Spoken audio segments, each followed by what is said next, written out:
The protagonist of the new story is a young dark-haired guy of strong build. Odorige's Spire, a well-known legend, says it is the horn of the giant who created the world. And according to the old storytellers, it is a foreign tower that fell from the heavens. Tales of the Priests of the Abyss say it is a tower abandoned by the gods. The main character named Soya has 1 year to complete the dungeon. The goal is to reach the 56th floor. Soya doesn't know yet whether it will be easy or difficult. And before Soya goes to the dungeon, he needs to settle in. That's why the guy went to a special organization. He explained to the man that he wanted to go to another world if they would pay him for it. The man receiving Soy had heard earlier that Soy had financial problems of theirs for his younger sister. That was the reason why this man had called Soy. As it turned out, he had already remitted an advance payment to the guy to start in 2 hours. Soya took out his cell phone to make sure of it.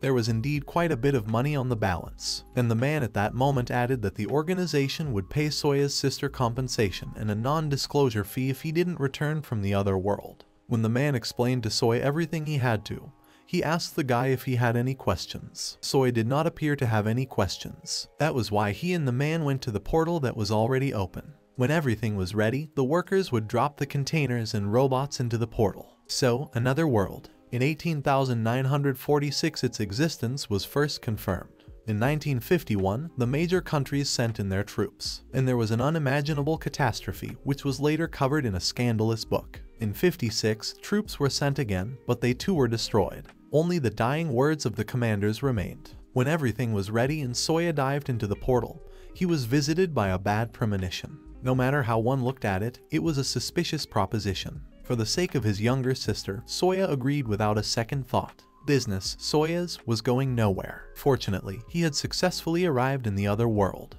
The first reason that things are not going well for Soya is that half of the containers are now rattled, literally. The second reason is that the 5 people who jumped with Soya have disappeared. Third reason, all 3 of the 3 necessary robotic helpers have been destroyed. And the reason for their destruction is unknown. Although one robot had its heart in the right place, so to speak. In 1957, the development of artificial intelligence began, mainly for the household. The list for concern, unfortunately, does not diminish. When Soya was approached by one of the robots, the guy was surprised, because he thought this robot was broken. And the robot looked at Soya and assured him that he was not using the peg correctly. The robot asked the guy to stretch the tent more evenly. Plus, the robot claimed that the miso soup was already boiling and also needed to get the insides out of the dried sardines. Thus, the robot was talking nonsense, to which Soya did not react in any way. This robot's name is Makina. It should be said that Makina is very fond of butterflies. At this point, Soya noticed that Makina could be changed mode. So the guy decided to change the mode job and start the battle program. Isola. After changing to a new mode, the robot asked Soya to work together with the people from the project. So, Makina has many different modes, and one of them is Isola. Then the robot asked Soya if there are any human losses after entering the portal. Soya explained that he was alone now and the others had disappeared somewhere. Soya said that he had explored everything within a 5-kilometer radius, but there was no trace of the humans. Soya then turned to Isola and asked if he would have support. To which the robot replied that it was impossible, because it takes a huge amount of energy to maintain the portal. Also, Isola said that the next opening of the portal would be in 79-20 hours. Soya was not happy about this turn of events, and Isola had already released insect drones to map out a 20-kilometer radius. Then Soya asked Isola to find the other members of the team, but Isola denied this request. He claimed that there were no cases of people being found after disappearing. Thus, the chance that all the other people are dead is very high. Isola also analyzed Soya's chances of success. With the current resources and abilities of the current group, the chance is 0.2%. Isola also said that according to the 24th law of robotics, it is allowed to use all of the robot's resources to save human life. After that, the robot asked Soya if he wanted to cancel the project. But Soya was not going to give up, so he decided to continue with the project. He thought that there was no point in thinking that everything was useless and just sitting back, because they were already here and would do what they had to do. Isola accepted this information and deactivated the support mode, then started the main system and wished Soya good luck. When the robot started the main system, it became Makina again. At this time, Soya was already quietly sipping tea. At that moment, Makina warned Soya that they had guests. Immediately after this warning, the water from the river nearby gurgled. Not a moment later, a monster with a spear jumped out of the water. It was a human fish. He was clearly not intending to attack Soya. After a couple minutes, Soya fed this guy and told him about being a foreigner. The food from the ground was liked by this stranger. He had not eaten it for a long time. Soya in turn suggested that the stranger heat up the soup, for it might get cold. But the guy with gills assured that his race could not tolerate high temperatures, and even such chilled soup is hot to him. Soya at this point wondered why he was speaking so calmly to this type, since Japanese is not ubiquitous here. The stranger explained that he was a priest. Though from the abyss, he was able to get the blessing of Babylon. Soya did not understand who Babylon was, so he looked at the stranger questioningly. The stranger knew that Soya wouldn't understand him, so he decided to explain everything to the guy. In simple words, there is a God in this world, and the priests of this world have asked God to be able to understand strangers. If the interlocutor thinks in a language, the priest can understand most of the words and speak it. This fact shocked Soyu. Then the fellow asked if all the inhabitants of this world with this blessing.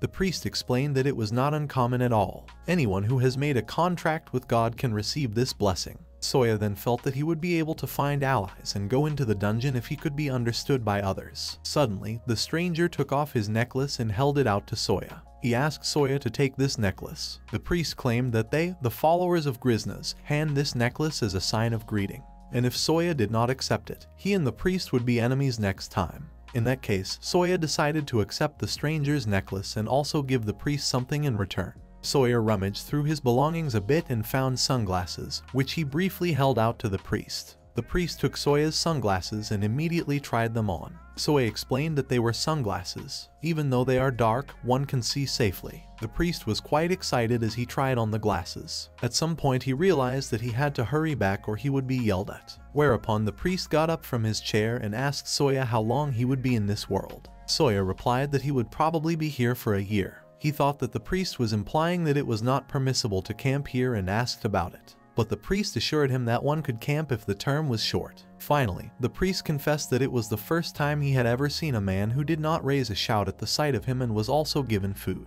So he decided to introduce himself. As it turned out, the name of this hybrid is Getbad, and Getbad came from Majubafel. Soya also introduced himself and said that he was from Japan.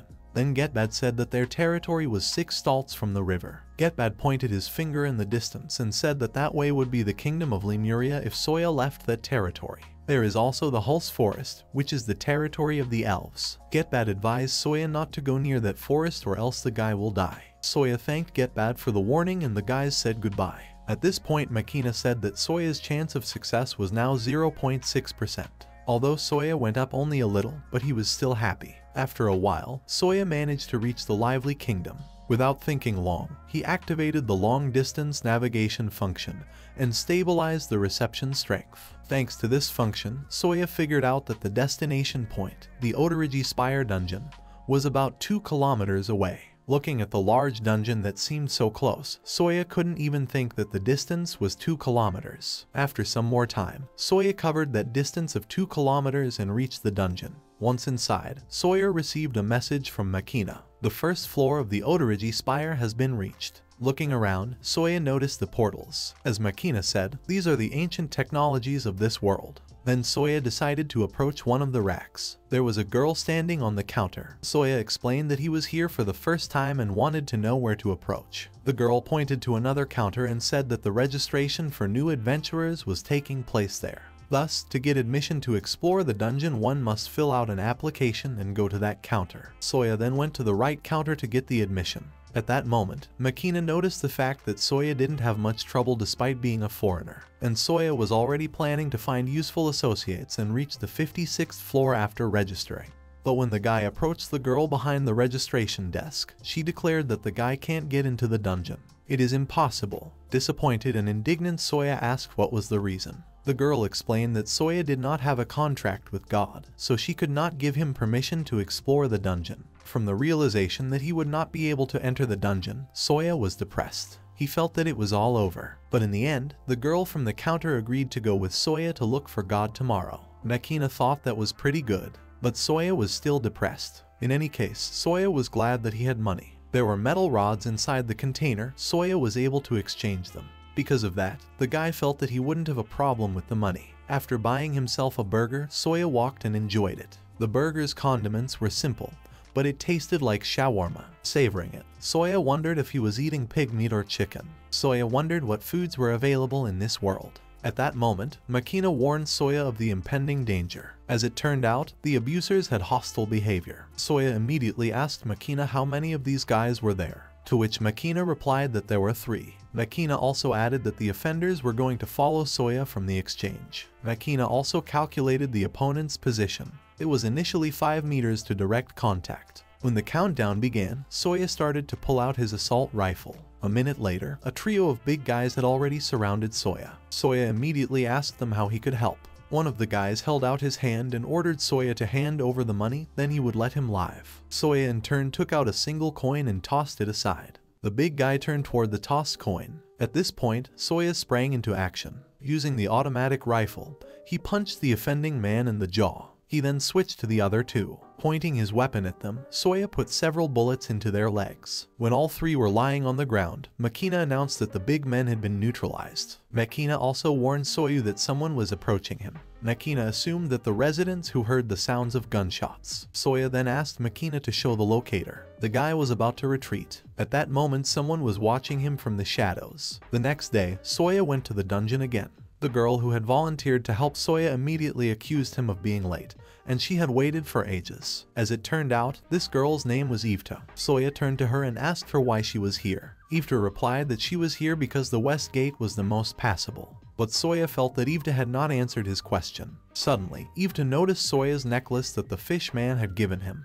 Evta admitted that she had the feeling that Soya had settled outside the city. But Soya claimed that was not what he was talking about at all. Then he asked again, "Evta, why are you waiting for me exactly here?" This was the question that interested Soya the most. After all, they had agreed that Soya would come to Evta himself. These words made Evta angry. The girl claimed that she was very excited about her first job, so she decided to get some fresh air. Somehow Soya felt guilty about the situation and apologized to the girl. After that, Soya went straight after Evta. On the way, the boy asked if he could make a contract with God if he was a foreigner. Evta explained that it didn't matter to God. As it turns out, there have been reported cases like this in the past. Yvette led Soya to a place and said that it was the best place for budding adventurers. The god of adventure who left many legends is Wind Nikla. Yvette assured that Soya could get into the dungeon if he managed to make a contract in this temple. Soya, looking at the temple, began to doubt that it was really a temple. After all, it looked more like a tavern. But Yvette argued that it was a temple even though the people inside it were drinking. When the heroes went inside and sat at the counter, Soya was convinced that it was definitely a tavern.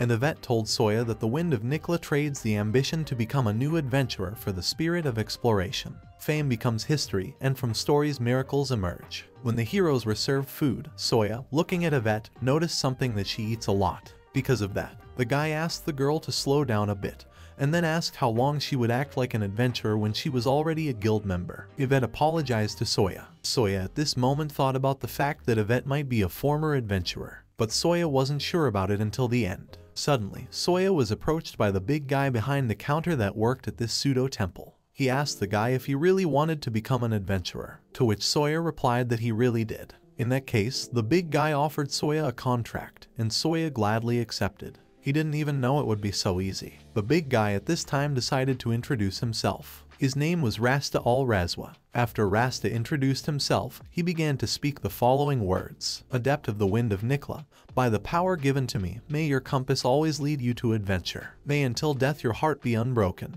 If you are ready to do so, place your hand on the book and say your name. Soya did as Rasta told him to do. Put his hand on the book and said his name. At that moment a bright light began to pour out of the book. But when it was over, Rasta said that it was impossible. Then Soya asked why. Rasta then asked Soya if he had a dream. Soya replied uncertainly that he really had a dream. The big man then asked if the dream was real and could it be realized. He assured that one only goes on adventures with an unattainable dream. And God blesses those who have such dreams that other gods laugh at them. And Soya does not have such a dream. Simply put, Soya does not become such an adventurer, and he had better look elsewhere for God. After saying that, Soya became sad. The big man noticed this and said that for 1 gold, Soya could try to contract the Wind of Nikla once more. But Soya asked Rast to stop. After Wind Nikla, Soya visited a few more temples, what the guy did to achieve his goal. But in the end, he was turned down by everyone. Much to Soya's dismay, everything ended in failure. Then Yvette saw fit to apologize to Soya for being so useless. The girl assured that she really wanted to help. But Soya didn't blame Yvette. He believed that it was all about him. Yvette was also very depressed. She squatted down and lowered her head. She was very sorry that all their efforts with Soya were unsuccessful. But Soya tried to console the girl. He assured her that things happen in life. Anyway, he wanted to invite Yvette to dinner. Yvette immediately got up after the invitation and shook off her clothes. She decided that it would be okay to try some more. Soya was even surprised at how quickly Yvette changed. At that moment, Soya heard someone's voice. "Why did you make the girl hold her head in such a place? Is she pregnant by you?" The confused Soya turned around to the source of the sound. At that moment, the voice spoke again. "What are you looking at?" "I'm here." When Soya looked down, he saw a cat. Soya was dumbfounded that the cat was talking to him and wanted to tell Yvette as soon as possible. But when Soya called out to Yvette and looked at her, the girl looked very frightened. All she said was that they should reschedule lunch for tomorrow, and tomorrow she would meet the guy at the front desk. Before Soya could even realize it, Yvette just ran away and left Soya alone with the talking cat. The guy didn't understand what had happened to Yvette, and the cat at this point only called Yvette a cowardly person with horns, after which she addressed Soya as a human being with a dumbfounded face. Soya turned around and asked the cat what was wrong. Then the cat introduced herself. As it turned out, her name was Miss Lanica. Miss Lanica claimed that she had seen Soya massacre the Gopniks. Apparently, she wanted to congratulate the guy on something. The cat claimed that Soya woke her up, so only his death would make it up to her. But Miss Lanica decided to take pity on Soya nevertheless and said that it would be enough that Soya would serve her for the rest of her life. Of course, Soya didn't care at all, so he just went to rest, because he had to get up early tomorrow. Then the cat pounced on Soyu. She claimed that she could keep him alive. But Soyu was far from caring about that. All he cared about was that Miss Lanica might tear his cloak. In that case, Miss Lanica decided to simplify the terms. She claimed that she would forgive Soya if he fed her. Soya didn't like how pushy the cat was, so he started walking away again.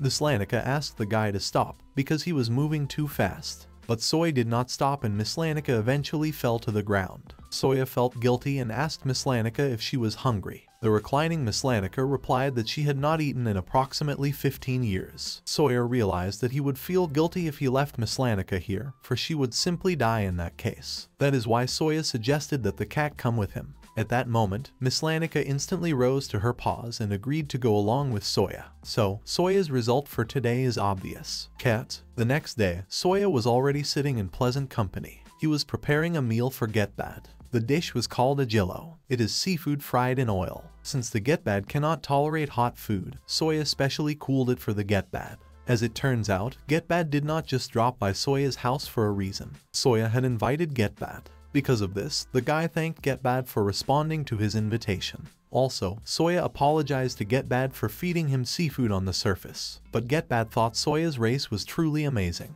After all, Getbad's race does not use fire and can rarely enjoy something like this, so such meals are very precious to Getbad. Snacking on Soya's meal, Getbad remarked that this meal was barely worth 1 gold coin, and he would throw away the change from it. Soya then asked what was wrong with silver and bronze coins. At that moment, at the pleasant smell came Miss Lanica. Without an ounce of shyness, the cat ordered Soya to prepare food for her. Seeing the cat, Getbad took off his sunglasses and took a closer look at Miss Lanica. He also asked Soya what kind of cat it was. Soya introduced Miss Lanica as a sponger. Getbad was also surprised in that this cat was talking. Then Soya took Miss Lanica to her plate. Meanwhile, Getbad thought that he had heard the name Miss Lanica somewhere before. When Miss Lanica looked at her plate, she was furious. When she asked what it was, Soya replied that it was fish cut into small pieces. Miss Lanica, on the other hand, did not like the fact that Soya had not cooked this fish well. Soya didn't care, so he suggested that Miss Lanica just not eat it if she didn't like it.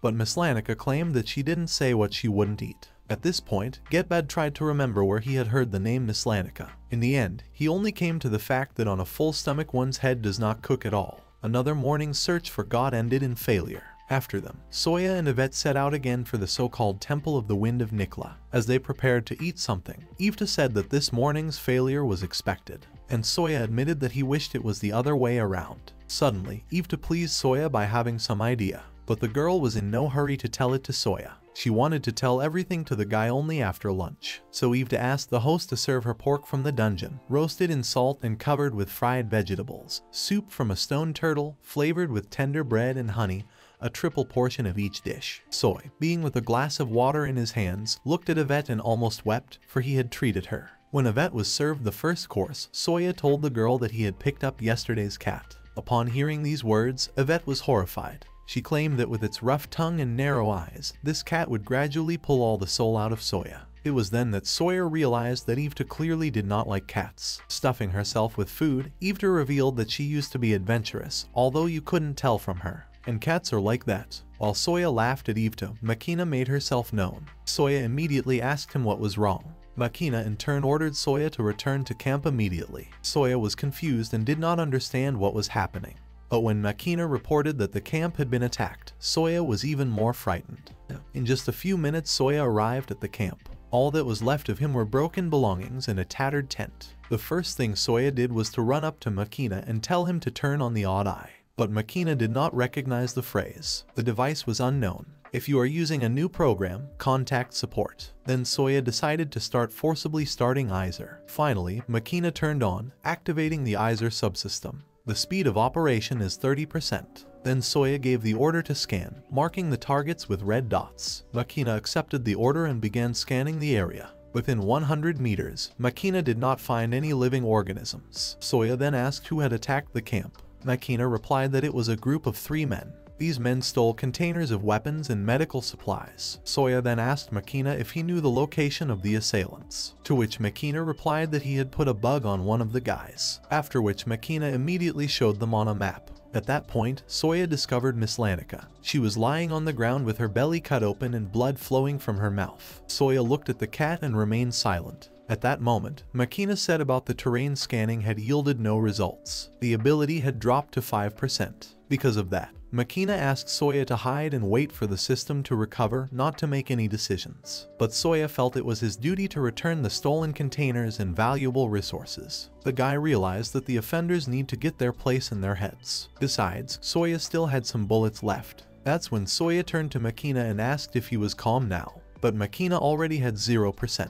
He was off. Then Soya took off his glasses and apologized to Makina. The guy realized that he had something impossible to do. That was why Soya went to the tavern. The first thing he did was to slip a coin through the bars so that the adventurers would pay attention. And then, without thinking long, Soya broke into the tavern with a machine gun in his hands. All the adventurers turned around to look at the guy. And Soya didn't think long, so he started shooting at the 2 big guys who had harassed him earlier, and destroyed his camp. Then Soya took out his pistol and shot at the 3rd assailant, preventing him from attacking. Soya was hit in the leg, so the big man collapsed to the floor. But he was not confused and reached for his sword. Before he could reach it, Soya shot him right in the arm. The guy then walked up to the main big guy and pointed his gun at him and said he had a couple questions. The big guy only laughed in response. He then looked at Soyu and remarked on the fact that the foreigner's gun was really cool. He also accused Soya of being too lenient with adventurers. At that moment, Soya was hit directly on the head with a chair. From such a blow, Soya fell to the floor. He didn't realize how that rascal got up and hit him and also continues to move without any problems. After all, Soya had managed to shoot him earlier. At this moment, the guy who had been shot in the arm by Soya showed his arm. Right before Soya's eyes, the bullet hole in his arm tightened.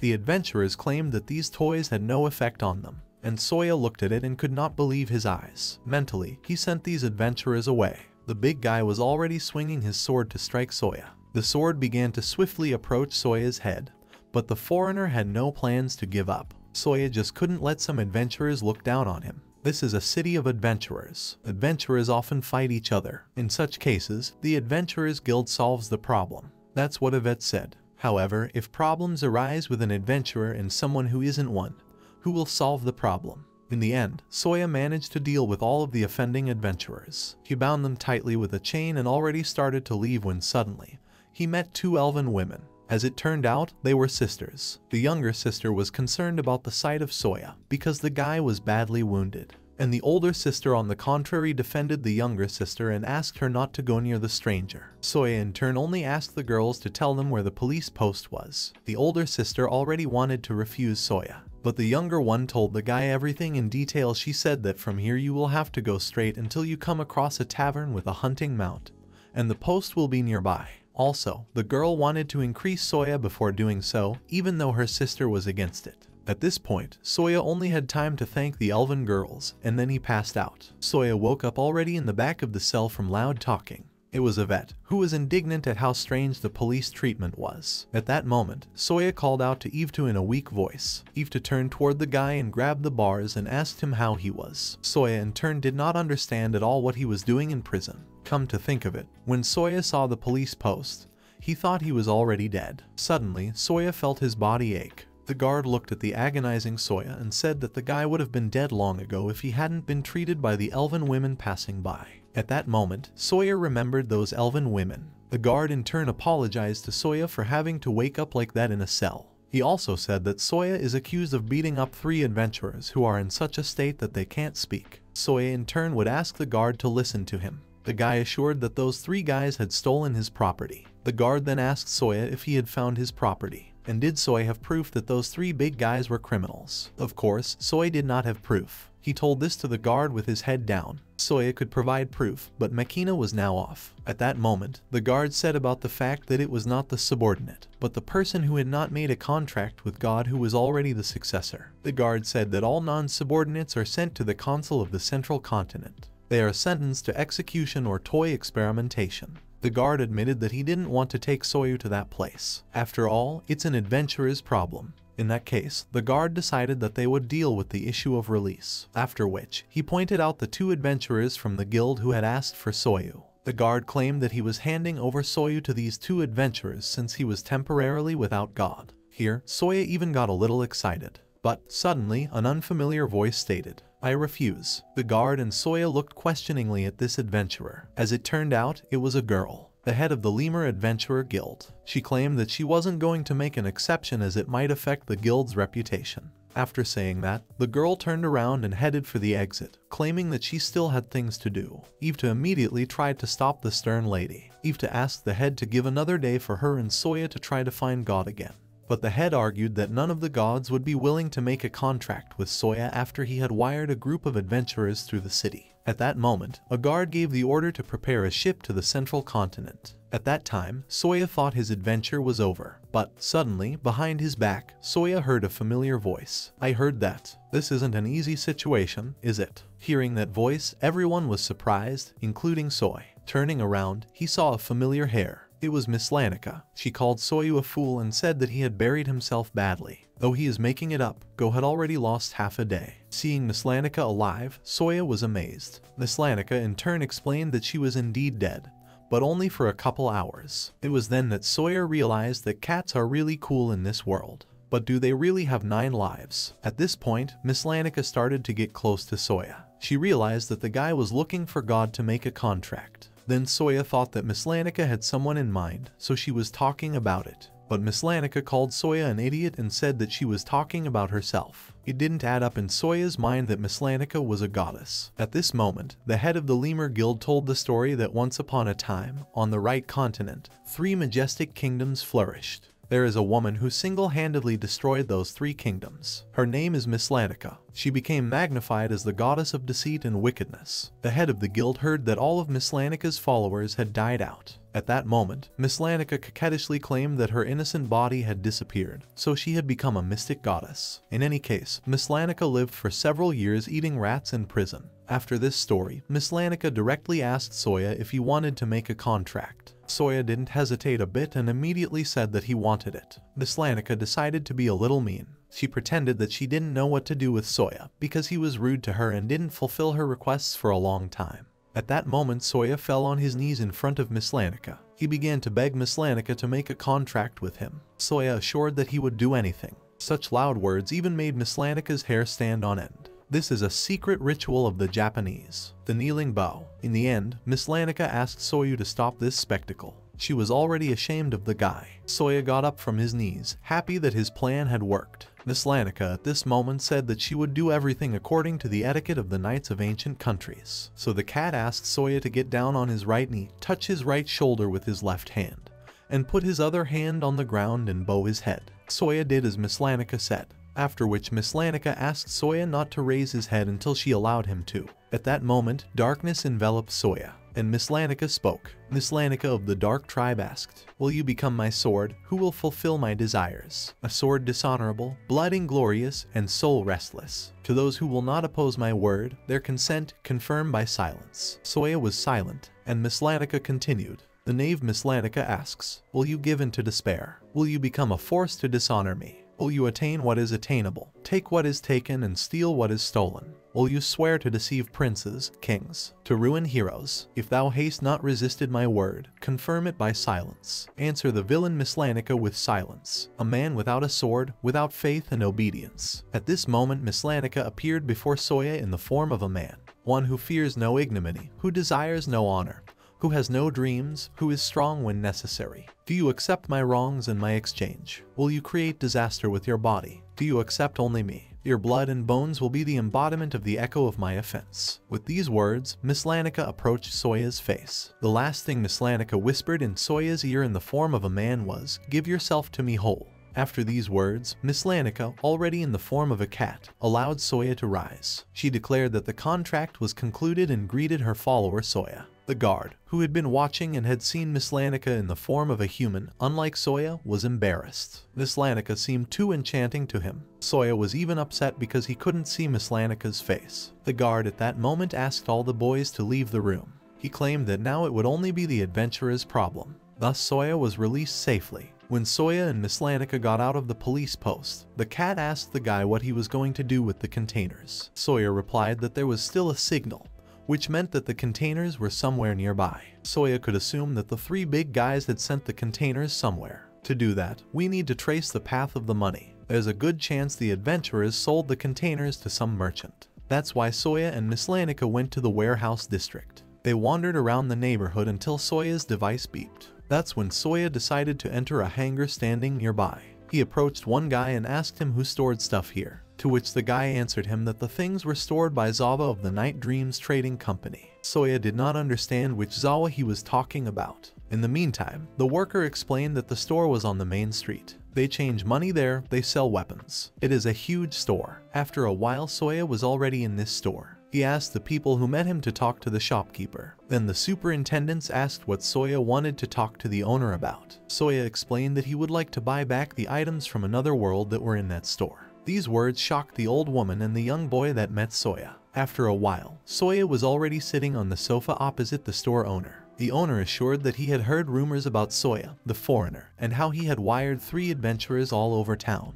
At this point, Soya thought the owner was insolent. He decided to get straight to the point and said that he wanted to return the stolen goods. The owner, however, asked what was the meaning of this. Soya then said that the stolen items were exactly in this owner's warehouses. The owner decides to jump to another topic. He started talking about Soya's good skills. The owner assured that Soya possesses strength that they can't understand. Also, the guy is brave and experienced, but all of this the owner thought was unfortunate. He claimed that things in the warehouses would move at his word alone. Thus, no matter whom Soya called, no one would make it in time. The owner wanted Soya to understand his position. He argued that Soya should have hidden the truth about himself while he had the chance. Soya, on the other hand, felt that there was no point in returning his belongings because they would be stolen again. The owner laughed and remarked that Soya really understood the situation he was in. He only advised the foreigner to come to him next time before he lost his things. The owner assured him that he would buy the items at a fair price. Soya, on the other hand, felt there was no need to do so.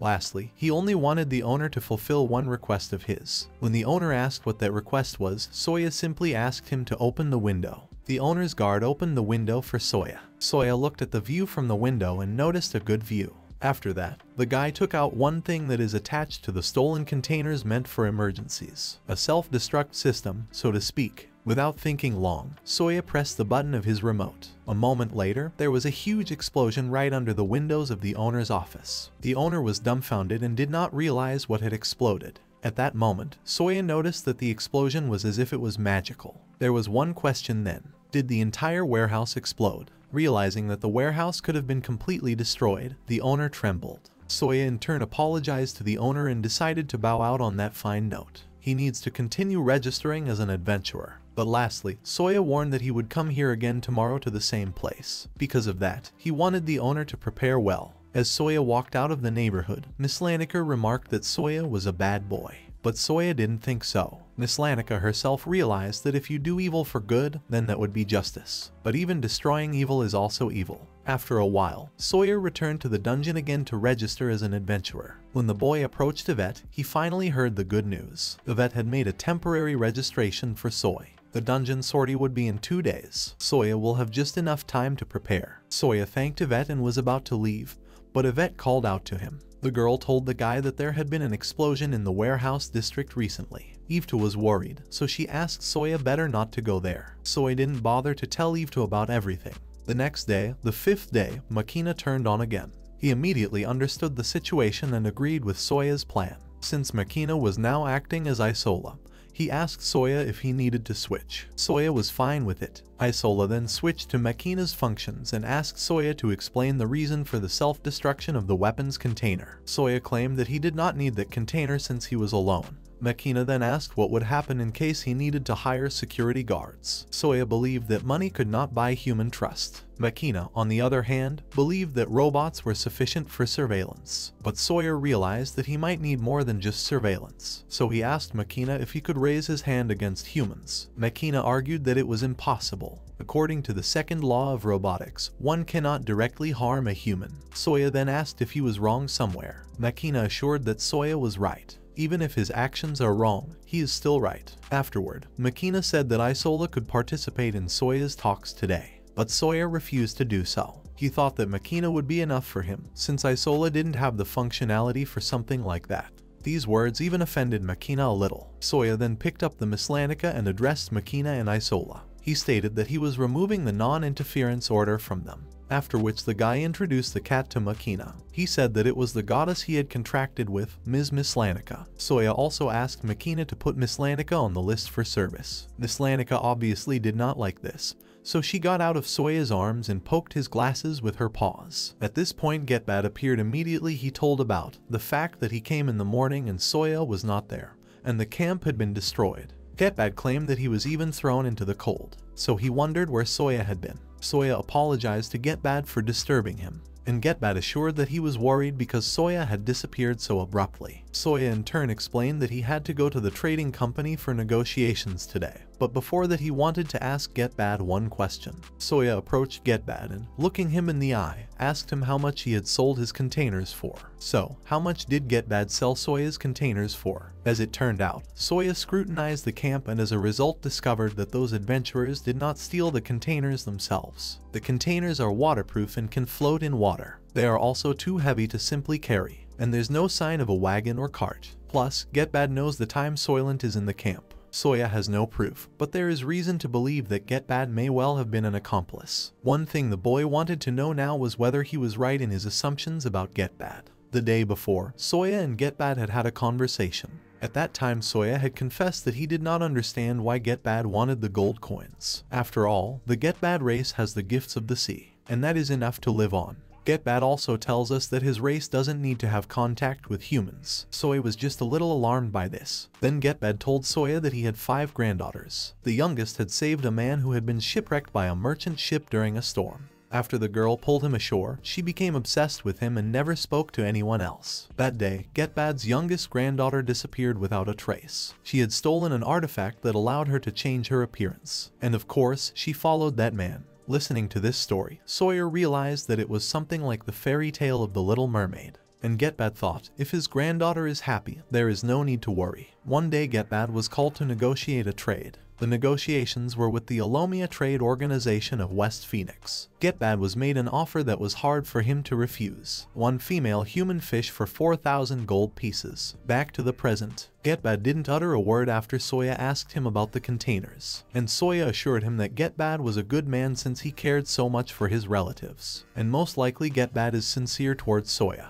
That's why Getbad can be easily taken advantage of. Soya didn't want Getbad to regret it. The guy wanted him to just name the price. Lowering his head, Getbad replied, 20 gold pieces. Cheap. Soya thanked Getbad for his answer, but he had another request. He wanted Getbad to drown the robot Makina if something happened to him, Soya, even though it was unlikely. Also, Soya wanted Getbad to give the rest of the fish to Miss Lanica if he died, and in return Getbad could sell the rest of the fish. At this point Getbad interrupted Soya and asked him if he trusted him. Soya replied without a moment's hesitation that he trusted him. At that moment Getbad lowered his head. His hands trembled, and Soya forgave Getbad in the name of the goddess of wickedness, Miss Lanica. That same day Soya went to the trading company for negotiations as promised. Before the negotiations, two groups lined up in a row. In one row stood the head of the Lemur Guild, Soya, and the very guard who had watched Soya while he was in the cage. In the other row stood the people from the trading company. Seeing Soya, the guard was even a little surprised since they had separated just recently. Soya, on the other hand, explained to the guard that he was already an adventurer today. The guy also wondered if the guild head was even in charge here. The head, on the other hand, assured that things would be more complicated if Yvette went instead. Soya understood everything and considered it a fair decision. A short while later, Soya, the guild head and the man from the police post were already sitting in front of the head of Zava Night Owl's trading company. It was a woman whose name is Halzold. She is the mother of the very guy who was rude to Soya. Halzold apologized to Soya for her son's behavior. She assured that her son is a tomboy and is just working in her place. Soya greeted the woman. He didn't show it, but he was rather surprised that the head herself had decided to come to the meeting. At this point, the man from the police post decided to hurry things along. He reminded Halzelda that her trading company was suspected of stealing property. He then asked if the woman herself knew anything about it. Halzelda assured him that she had no idea. The employee then asked if Halzold was aware that she had had her warehouse blown up yesterday, and the reason for this was Soya. There was an explosive device on his stolen items. At this point, Halzold hesitated and replied that Soya's Vezi had been deposited with another trading company. The woman assured that she didn't even know the items were stolen. The officer then asked the woman to say the name of that company. Halzold argued that she could not say this because there would be credibility problems with her company. The woman assured that her trading company had also suffered great damage. There were many unappreciated items of adventurers in that warehouse. In addition, Zava's employees had suffered from the explosion, and the nearby warehouses of other companies were also affected. Halzold claimed that the compensation for the damaged items of Zava's company, the disturbance of other companies, and the treatment of the warehouse workers would be 9705 gold. Since this amount was unaffordable for one person, it would be paid by the Adventurer Guild.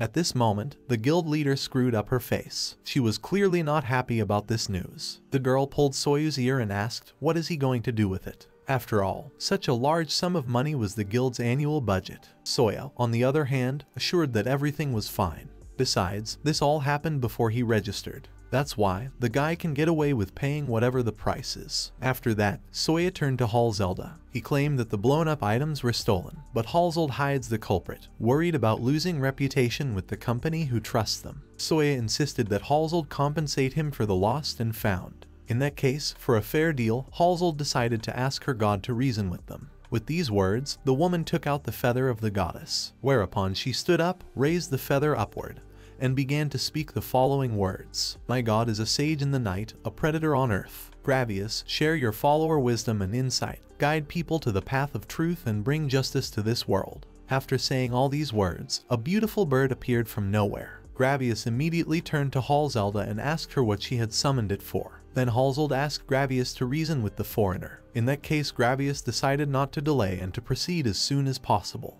The first thing she asked Soya to say his name and the name of his god. Soya introduced himself and said that he was a follower of Miss Lanica. Gravius then asked if Miss Lanica was present here, to which Soya replied that his goddess was sleeping a sweet sleep. Soya took off his glasses and said that someone else would be negotiating today in place of the goddess. Immediately after saying that, Soya's glasses lit up and then a small hologram appeared. It looked like a girl. In fact, it was Makina. Makina introduced himself and added that in this world, he was a spirit semblance. But it was actually just a hologram of Makina, not a spirit. Soya looked at Halzold and saw the woman still thinking she could charge him. At this point, Halzold provided Gravius with a paper with the affected items written on it and a scribbled account. Gravius looked at the paper and, seeing the price of 9705 gold pieces, thought that was pretty fair. Then Makina stepped in. He argued that this amount was not accurate. Judging from the changes in the market, the price is 9802 gold, 3 silver and 6 bronze. At this moment, the staff member turned to Soya and asked if he had definitely arrived in this city recently. and Gravius at this moment asked Soya what was reflected in the staff member's eye. As it turned out, it was an insect made of metal. Soya had expected this turn of events. Gravius still detected the insect drone. However, Soya had gathered all the necessary information. At this moment, Gravius once again said about it being a fair price. Those who use money use people, and those who use abilities are conspicuous. Gravius argued that there was nothing unusual about it. Gravius then turned to Halzelda and asked if she was satisfied with the sum of 9802 gold, 2 silver, and 6 bronze. Halzeld replied that it was satisfactory. At this point, Soya handed Makina a list of his items. Makina accepted the list. On the list were 3 rifle scopes, 20 Kalashnikovs, and 8 Mon 911s. At this point, Makina was interrupted by Halzeld. She spoke of having heard from her son that Soya had had a gun appraisal at the swap shop. Soya, on the other hand, claimed that the weapon was too small and it was hard to imagine such a thing in his world. It seems that you can get 100 gold pieces for a single piece, and for a compact weapon, it would be double the price. Makina thanked Soya for the compliment, and after reproducing some calculations, he said that the price would be 36 gold. In that case, Soya decided to start counting coins for ammunition. As it turned out, Makina learned that the importation of dwarf guns and gunpowder was forbidden. And Halzeld said that 6 months ago, while making gunpowder, there was an accident. Since then, the distribution of gunpowder has been prohibited. The woman claimed that this is why it is impossible to set a price. At this point, Soya began to pull out a gun. At the same second, a large piece of meat appeared on the table. Soya didn't think for long. He asked everyone to cover their ears and then put a bullet into the meat on the table. When the gunshot occurred, everyone was surprised. Makina realized that it was beyond the comprehension of these people, so he explained that the bullets used smokeless gunpowder. It is similar to the black powder from this world, but it is completely different, which means that this item does not fall under the prohibition. At this point, Gravius objected. She believed that it was just a different gunpowder. Makina, on the other hand, assured that they had come to this world to go through the dungeon. They don't plan anything else with Soya, and especially not to incite war or recruit enemies. Then Gravius recognized Soya's wisdom, for he denies making huge money from trading. That is why Gravius was not averse to setting the price of gunpowder. Then Makina started his shuffle. There are gold coins of Mislanica. They hold a small amount of magic. These coins were used in a country that now does not exist. Each lost cartridge is valued at 1 such coin. Since no one understands the nature of magic, it is worth omitting that point in the calculation. Gravius thought it was an unfair act. Makina, on the other hand, said that there were 2,580 rounds of 7.62 mmHz ammunition and 300 Acer. At this point, Sunny Hallchild shook all over, and Makina continued to talk. He claimed that today the exchange rate of 1 gold coin of Mislanica is 22 gold coins, and the sum comes to 63,360 gold coins. At this point, Halzeld turned to Graviusa and asked if they could interrupt. These words clearly did not please the bird. She asked Halzeld if she understood correctly that the woman herself had asked for the proceedings and now wanted to interrupt them. Halzeld uncertainly answered yes. Gravius was furious. She fluffed up her feathers and began yelling at Halzeld. Gravius claimed that as of this moment she was stripping Halzeld of her divine protection for a year, and to make it up to her, Halzeld would have to start by selling vegetables. From such an imposition, everyone was dumbfounded. Gravius calmed down after a couple of seconds and turned to Soya and Makina. She claimed to share her power with them. Gravius took out 2 feathers and asked them to raise the 2 feathers up and say her name if they wanted to continue the proceedings. After these words, the bird said goodbye to her new foreign followers and disappeared. After Gravius left, silence hung in the study. Halzeld was very angry and asked the policeman to leave them alone. The policeman went out the door and Halzeld turned to Soya and asked him if he wanted to ask something. Then Soya confidently asked one single question. Who stole the containers? Halzeld did not immediately answer this question. She claimed that the containers had been stolen by the Alomia Trade Organization of West Phoenix. The woman assured that her foolish son was chauffeuring the young head of that organization. The woman's only concern was that she now had a spoil on her. She did not want Soya to leave at all if he realized everything. But Soya wasn't going to end the conversation yet, and Halzeld insisted. She claimed that in order to get such a large sum of money, the entire state treasury would have to be emptied. The woman asserted that even guild membership would not save Soya from the appearance of enemies from trade organizations. Pointing a finger at Soyu, Halzeld said that he was just a common adventurer. It might come to the point where the royal family would take everything he has. After that, they would just kick Soy out of the kingdom. Halsald wanted Soya to stop these cheap threats and be quieter than water, lower than grass if he wasn't happy with this arrangement. These words made Soya very angry. He was just furious. The boy claimed that he would throw all the gold coins into the sea. And what would become of the country that would lose a huge part of its treasury? It would become completely cut off from the rest of the world. Then where will it not get goods for the capital? Shouting at Halsald, Sawyer realized that he would probably just be killed. But he wasn't going to end things on such a note. After all, what would happen to Halsald? The royal family, other organizations, perhaps even the entire city would curse the woman. Soy claimed that all of this would only start because Halsald had angered the foreigner. The boy assured him that a woman couldn't take that kind of thing. She just couldn't stand a life of beggary, starving like rats. Or does she want to see a sea of blood? Soy threatened to adorn the hands and feet of Halsald's son with bullets worth 22 gold pieces each. After all the threats and explanations, Soya asked the frightened Halsald to think hard about everything and give her an answer. Halsald was already trembling with fear. Finally, she asked Soya if there was anything else he wanted to ask. Then Soya asked the woman if she had asked the adventurers to attack the camp. Halsald waved her head in the negative. Then Soya asked if they had encouraged the man-fish to steal the containers. Halsald assured that she had not asked anyone for anything and was just only holding the goods. In that case, Soya decided to end this conversation. He only reminded the woman one last time that she and her son owed her a debt, and if they wanted to escape, Soya would simply use the feather that Gravius had given him. To tell the truth, this whole situation disappointed Soya. The whole matter was resolved with a single bullet. The next negotiation followed a strange scenario. Soya shot the crystal ball. The head had a face as if he had come out of a coma and couldn't remember anything. And the girl turned into a mermaid. She asked for legs to be with this man, but the artifact took her love in exchange for her legs. Soya returned the container of medical supplies. That's how the series of cases ended. It was all beyond Soya's comprehension. But the girl made her own choice, but people are unlikely to approve of such a thing. On the 6th day of his stay in the other world, Soya placed all the weapons in a container. Makina doubted that it was the right decision.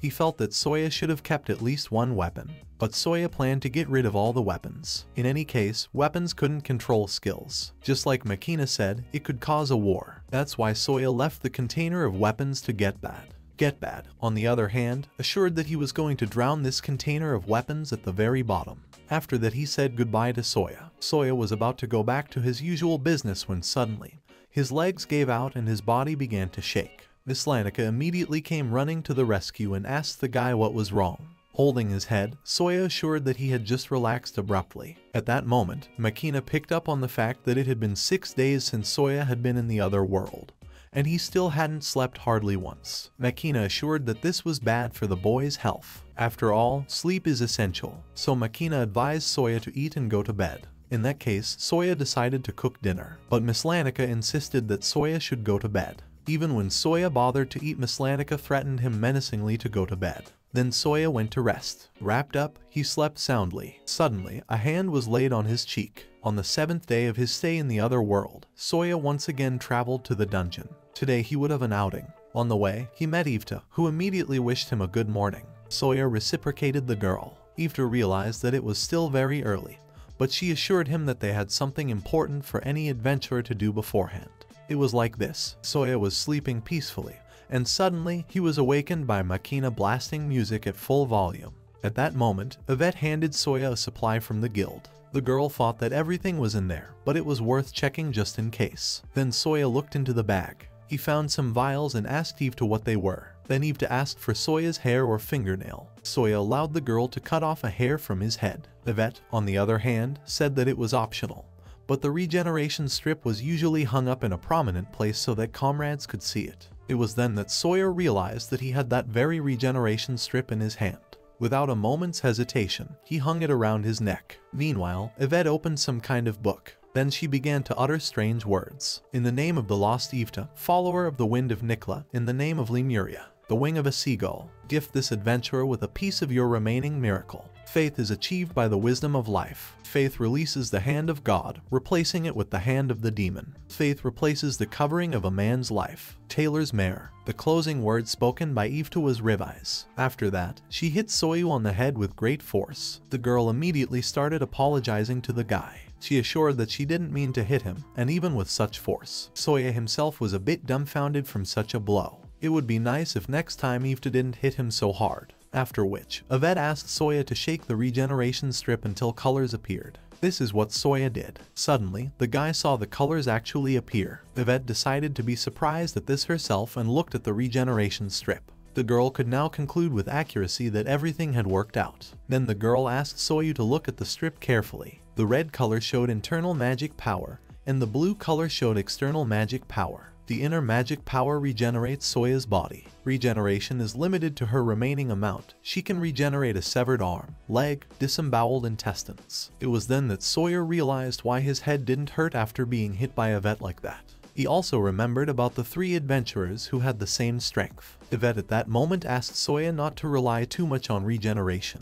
After all, if the guy's head was cut off, it would be certain death. Also, it doesn't protect Soyu from poisons and parasites. If the guy doesn't notice the internal magic power running out, he will receive fatal wounds. With the external magic power, Soya can use magic. Also, Yvette wanted to test if Soya could be a magician. At this moment, Soya asked Yvette if he had a lot of regeneration power. Yvette thought for a while and said that she remembered their training that such and such was the same rate of the pups. As a result, Soya was ranked the same as the puppies. The squad was commanded by a middle-aged man with an eye patch. He is in charge of the Chemometum race, and this man's name is Hayaku. Hayaku explained that the 2402 training of the new adventurers would now begin. Hayaku would be responsible for Soya, another guy and 3 girls. It was here that Soya realized that the Heims were only ordinary people. Thus, the guys were purposely separated by race. At this moment, Soyu was patted on the shoulders with great force by Yvette. As it turned out, Hayaku is Yveta's father. Therefore, the girl wanted Soya to obey him.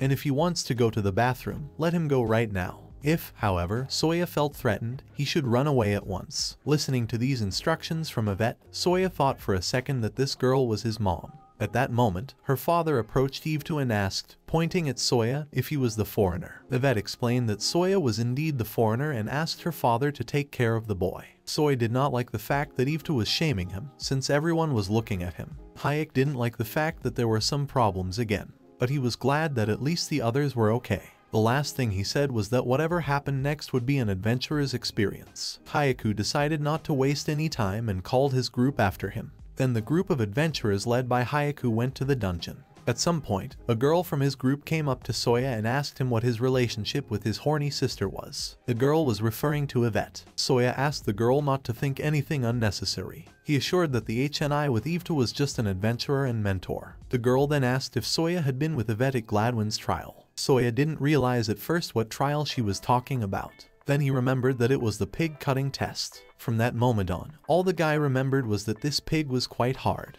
At that moment, another girl came into the conversation and complained that there was no way her spear could penetrate that pig. But Shyanka was able to pierce that animal without any problem. He was also able to make a contract with Gladwin. Hearing those words, the blonde-haired guy in the group was dumbfounded. As it turned out, Shunka was the name of the very girl who had approached Soya the very first. He was angered by what the guys were saying about her. She wanted to turn the conversation to Yvette. At that moment, a girl with a hat approached Shunka. She asked Shunka if she knew Hansa, but Shunka seemed to have no idea who it was. Then the girl with the hat told about how girls are often enslaved, even though they are just dungeon monsters. They are often confused with beastmen, for the only difference is the horns. The girl with the hat wanted her companions to be careful. After all, if one encounters an adult Hansa, it can tear a person apart. But it is said that young Hansa can be sold for a high price. So it is the adventurer is confident in his abilities. Then he can train Hansa and then make the strongest warriors or ladies of easy behavior. At this moment, Hayaku overheard the conversation between the guys. He realized that the girl with the hat was referring to his daughter, Yvette. That is why he declared that Yvette belonged to the king of Lemuria. She had a lot of merit as an adventurer, so if the hat maker continued her taunts, Hayaku would personally tear her apart. The girl understood and apologized to Hayaku. After a few minutes, the group reached the second floor of the dungeon. Although it's a dungeon, but if the group sticks together, they won't be in any danger. Before getting out of the dungeon, the group needs to bathe in the spring so as not to bring any contagion into the city. After some more time, the group reached the third floor where the defeated monsters are being processed. This became a problem for the group. Hayaku shined a lantern into the darkness and said about the fourth floor starting from here, revealing the whole essence of the dungeon. After which Hayaku turned to Soyu.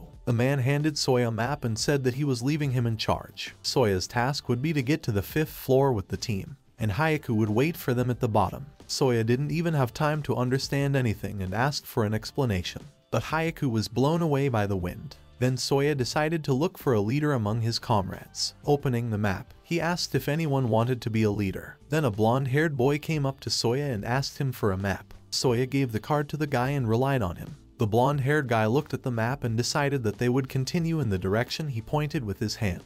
At this point, Soya stopped the guy and told him about holding the map upside down. The guy laughed and apologized to the boys. He justified himself by saying that it was the first time he was seeing the dungeon map. In that case, Soya decided to take full responsibility after all. The first thing Soya decided to do was to ask Isola to download the map and make a guide. But Isola didn't respond. The guy realized that there was no answer, but he didn't understand why. At that moment, danger caught up with Soyu from the back. It was a huge horrible bird with a large beak. The blonde-haired guy quickly spotted the monster and protected Soyu. Without thinking long, he pounced on the bird and attacked it. Shunka also joined in and started pulling out her sword. She pierced the monster with her sword, but it was not enough to overpower this bird. Then 2 more girls joined the process. In the end, the monster was roasted and impaled on a spear. Soya looked at this spectacle and did not understand anything yet. The Hatter was the first to identify the monster. As it turned out, it was called Chi-Chi. The girl also picked up on the fact that her companions had a funny look on their faces when Chi-Chi jumped out at them.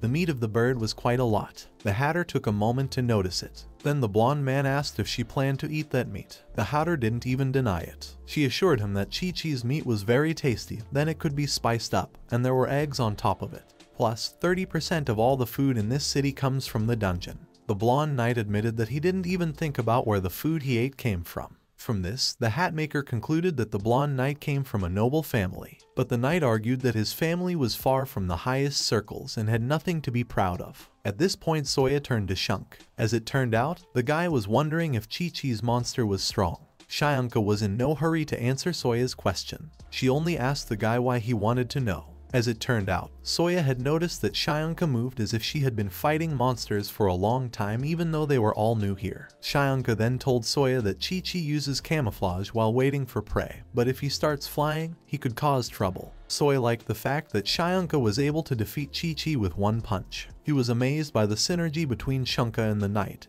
because they hadn't rehearsed this fight. In that case, Soya wondered if Shyanka had trained with the knight. That question made Shyanka tense up for some reason. At this moment, a loud roar was heard very close by. The budding adventurers were startled to hear such a thing. Staring into the darkness where the sound came from, the guys only saw huge glowing eyes. But within a couple of seconds the monster revealed itself. It was a huge pig with drool flowing from its mouth. It was slowly but surely approaching the group of adventurers. Meeting such a monster face to face, the adventurers were frightened and confused. At this point, the pig went into a frenzy. Without thinking long, it began to rapidly approach the frozen adventurers. Looking at this picture, Soya shuddered. He stood in one place and didn't know what to do. Shunka alone was at her wit's end. She shouted to her zombified comrades to quickly run away from here. The monster continued to rapidly approach the boys. Hatter and her friend continued to stand in a stupor and just watch the pig coming at them. Then Shunka grabbed the girls by the arms and dragged them along.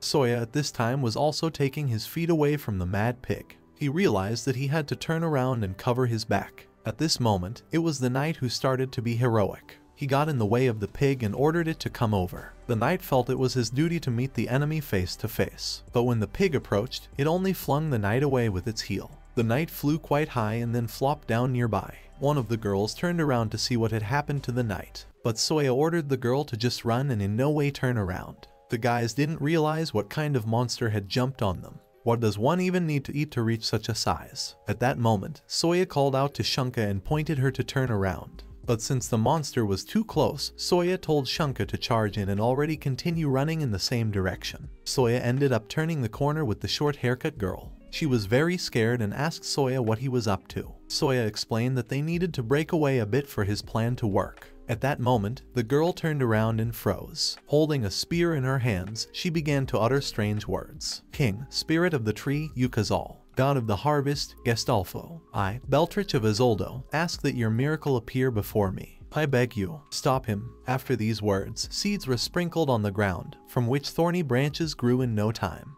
The branches encompassed the pig and prevented the monster from moving.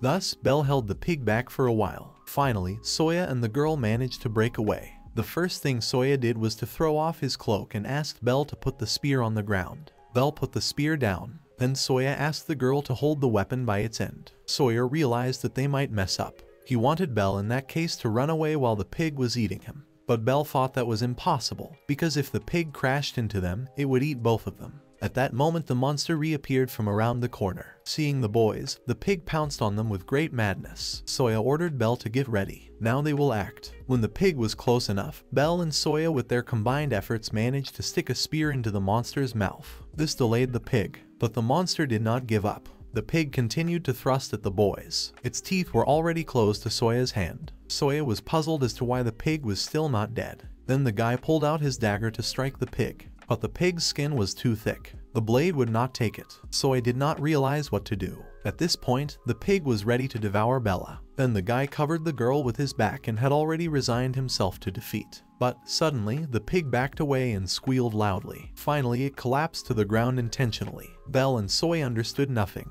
But suddenly, Belle saw Shunka, who thrust her sword straight into the pig, thus crushing it. Unlike Soya's blade, Shunka's blade pierced through the pig's thick skin. The worried girls immediately rushed towards each other. They were very rowdy that they were still alive. Belle then turned to Soya and thanked him for saving her. Soya admitted in turn that the monster was only crushed thanks to Shunk and Belle, although he said that he had a plan in such a situation. At that moment, Hyaku appeared. He praised the boys for doing a good job. After all, even mid-level adventurers have trouble with this kind of carcass. On his shoulder, Hyaku was holding a knight who was unconscious. Hyaku told how he heard some noise from above. Because of that, he thought something was happening and rushed to help. Hyaku assured that he respected the courage of the boys, so he would go with them all the way to the bottom. Hearing such a statement, Soya was dumbfounded and did not even believe it at first. Hyaku had something else to tell the newcomers, but first he decided to go back with the boys through the portal and wash himself in hot water. Lastly, Hyaku admitted that the boys had made a good impression.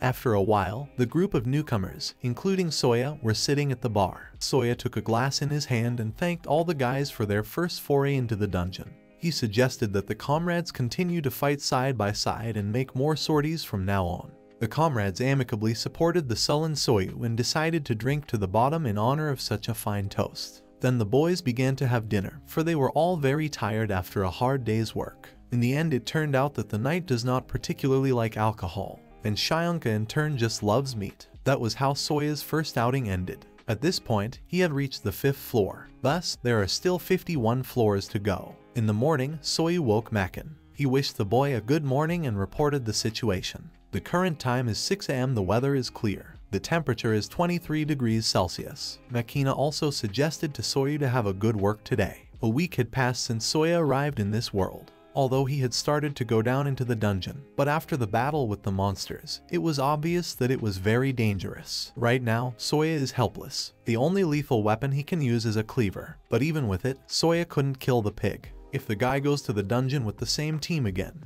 his helplessness will definitely become a fetter for the guys, which means Soya needs to get a weapon to replace the firearm. In simple words, Soya lacks physical strength by the standards of an adventurer. Soya even thought about whether it would be hard to chop Chi-Chi with a swing of a sword. It takes more muscles to lift a sword than to lift a machine gun. But Soya doesn't have time to practice. All this means that Soya's choice of weapons is very limited. That is why he came to see Halzelda's son again. When he saw Soya, the cowardly boy almost shit his pants. He started just shouting loudly left and right. All the passers-by turned around and didn't understand what was going on. Soya tried to explain that he had come just to look out for guns, but the man continued to tear up. In that case, Soya decided to scare the cowardly man and said that he was going to go to the peddlers of Alomia. Then the cowardly peddler calmed down. He apologized to Soya and explained his behavior by saying that he just lost control. Soya then explained that he wanted to look at the crossbows. The merchant in turn pointed out that crossbows were very popular among adventurers. But Soya didn't care about that, so the boys went to a special room where various crossbows were hung. After a while, Soya already tried to load the crossbow, but nothing worked. The guy didn't understand what was wrong, so he dared to assume that the weapon was defective. But the merchant, who also tried to load the crossbow, assured that it was simply impossible and all the goods were in perfect condition. Soya looked at the peddler with a displeased look, letting the blonde man know that he was already angry. Then the blonde man called out to a certain Oof. At that moment, a big man appeared behind Soya's back. Surprisingly, Oof was a very calm guy, even though he was huge. The merchant then asked Oof to load the crossbow. Oof in turn took the crossbow and drew his rope with ease. Looking at this process, Soya was dumbfounded. Oof turned to Soya at this point and asked if he was adventurous. Soya replied that he was indeed an adventurer. At this point, the blonde man intervened and said that Soya was just a customer. Oof in turn said that Soya would not kill monsters with a crossbow. Even the small ones can't be hit at all, and the big ones won't hit at all, and it takes a long time to reload. Besides, crossbows are expensive. Soya thought about these words. Then Oof advised Soya to take a bow at that price. Oof assured that although the bow was not the most effective weapon in the dungeon, it stood out. However, adventurers who forget about it would quickly become a nuisance. Oof advised Soya to take a bow if he knew how to stay out of the way. Elven bows are good, but beastmen will tear the bowstring, while the chimas will be fine. At this point, Soya asked Oof if he was an adventurer. As it turned out, Oof was indeed an adventurer, but he was currently guarding the shopkeeper. That's when Soya realized how Oof knew all this. In that case, the guy decided to take the bow that Oof advised him. He also asked Oof to help him pick out arrows. Oof explained that light arrows are not good here, but heavy arrows will be easier to get. So Oof advised Soya to take Kuya's arrows. In that case, Soya chose those arrows. Meanwhile, the blonde man was watching the guys and was puzzled, because Oof was not even an employee of this store. At this point, Soya started pushing the blonde guy to the side so that he would calculate everything somewhere aside. So, arrows, arrowheads, and shafts, 20 each. Soya also added that he would still need a quiver, but the blonde man explained that the quiver comes with. Soya in turn turned to Oof. He wanted to ask the big man a question, placing a coin in his hand. So, Soya wanted to know if Oof knew someone who could teach him how to shoot in a short time. Oof squeezed the coin in his hand, and then replied that he knew a master of the craft. After all the shopping, Soya went to that very master. Nakina offered to help Soya, but the latter assured him that he would wander off on his own. In fact, Soya thought like this: there are adventurers out there. It's reckless to rely solely on artificial intelligence. Soya felt that he should rely more on his muscles and brain, both of which he needed to exercise every day. So, Soya had been mindlessly wandering around the neighborhood near the wall for several hours now. It was very big, so the guy decided to ask someone for help.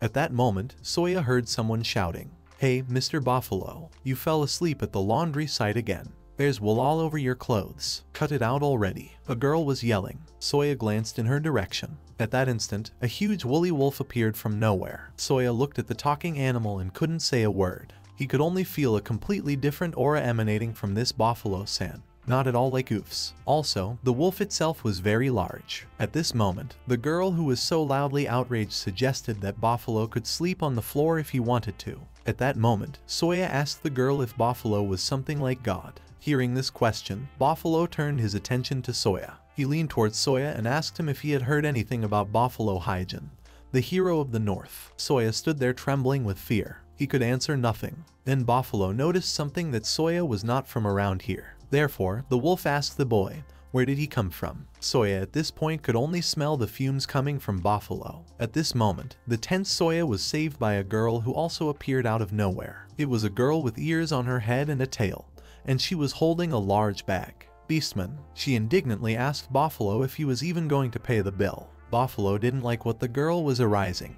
After all, she was the one who confiscated his equipment. At that moment, the girl kicked the sack she was holding and declared that it was just junk that wasn't worth a single bronze coin. Buffalo laughed loudly and said that human equipment was not even close to Rockin's. These peddlers of little things don't realize their value. At this point, Soya asked Buffalo if he was an adventurer. As Buffalo replied, he is indeed an adventurer. Buffalo assured that he was a vampire hunter of the dead capital of the first continent, Neomia, Buffalo of Rockin. And the girl with the ears told Soya that Buffalo had once been mistaken for a monster and attacked. So he struck the man down with a swipe of his hand. He fell unconscious with a minor injury. After that, Buffalo was scolded by the guild leader. Buffalo wanted to cry with laughter every time he remembered the expression on the guild leader's face at that moment. Soya looked at Buffalo and realized that he saw his goddess Mislanica in him. After all, Buffalo is a great hero who constantly drinks and is mired in debt. Suddenly, Soya came to his senses. He showed Buffalo and the lug girl a coin and then asked them to show him the way, for they knew the neighborhood. Seeing such a sweet sparkling coin, Buffalo and the girl with ears opened their mouths. After a while, Soya was already wandering through the empty, unfamiliar streets. Only occasionally did people, beastmen, or elves run past him. There were also homeless people sitting on the ground. Soya wandered through these abandoned streets, but finally found what he needed. He saw the very two elven women who had saved his life at one point. They were sleeping soundly, sitting on a log. Soya said only 2 words, "I apologize," but one of the elven girls immediately woke up and had already drawn an arrow, aiming at Soya. The girl ordered the guy not to move, otherwise he was dead. At that moment, the second elf girl woke up. She asked her sister Ella to stop it. Soy, who was initially even a little scared, relaxed. To begin with, he decided to thank the elven girls for helping him then. The guy realized that without the help of the 2 girls, he would have died there as well. Since Soya wanted to repay the elves, he gave them a small pouch. But the older one assured him that it was not necessary. After all, she simply could not pass by a man with such wounds. The girl claimed that she had healed Soyu purely out of good intentions. In that case, Soya did not persuade the 2 girls. He decided to introduce himself. He also told the elven girls that he was a foreigner turned adventurer. The elven girls also introduced themselves. The older one's name is Lauraluna Laura Hulse. She is also an adventurer. Her younger sister's name is Ella. Lauraluna asked Ella to say hello to Soya, but Ella thought Soyu was a chemist, so she didn't want to say hello to him. Lauraluna threatened to get angry with her younger sister for her behavior. Then Ella understood everything and did not object. She turned to face Soya and proudly introduced herself. Ella Laura Hulse. Immediately, Ella warned Soya that he would immediately receive an arrow between the eyes if he called her by name. Soya then decided to get to the purpose of his visit. The boy explained that he was looking for an archery teacher. He had heard that elven women were masters of archery. That was why Soya wanted the elven women to take him on as an apprentice. Of course, the lad was willing to pay. Ella, without the slightest hesitation, declared that there was no way she would train a chemist. Ella also paid attention to Soya's elven bow. The girl thought that Soya had just skinned a corpse or had stolen that bow. At that moment, Lauralune shut her sister up.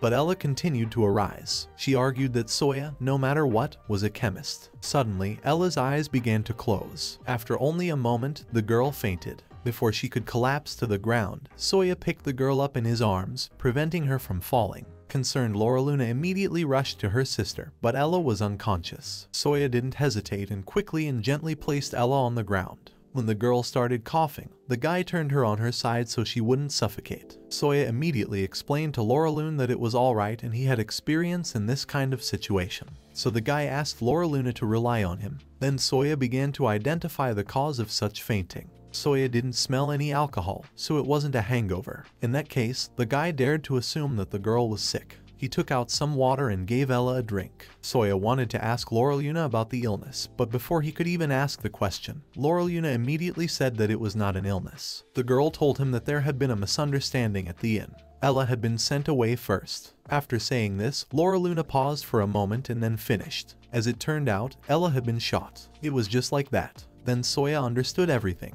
He took Ella in his arms and suggested that Lauraluna go to his camp, which was a little far from this place. Soya assured her that his camp was much better than loitering in the streets. Soya realized that Lauraluna might not trust him, so he offered her to take everything he had and run away. But Lauraluna refused. She considered it too small a pledge for her sister. In that case, Soya asked Lauraluna to trust him with Ella's life. He only wanted Lauraluna to name the price of her trust. Lauraljuna remained silent. Then Soya wanted to call out to her, but the thing was that the guy didn't remember how to pronounce the elder's name correctly. Nervous and trembling, Soya no longer knew what he should do, but he still held on. Then Lauraluna looked at Soya with eyes full of sincerity. She allowed the boy to call her simply Lana. Here Soya calmed down. After a while, Soya with Ella and Lana reached his camp. Soya asked Lana to wait for a while he pitched his tent. At this point, Makina greeted Soya and asked him to lend him a poncho. Makina was going to check for feces and vomit. Soya agreed to do whatever Makina asked, and the tent was ready in a few minutes. Soya carried Ella into the tent and placed her on the mattress. At this time, the girl was still unconscious. Suddenly, Soya was approached by Isola the vacuum flask.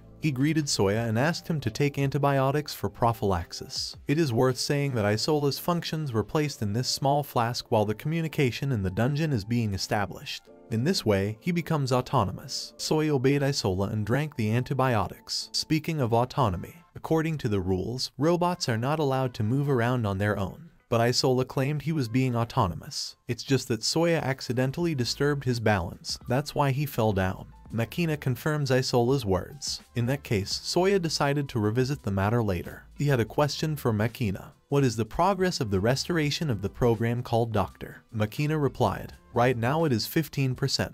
Until full recovery is approximately 3 months. Until then, Soya should refrain from damaging internal organs. Soya then asked if it would be possible to perform surgery at this 15%.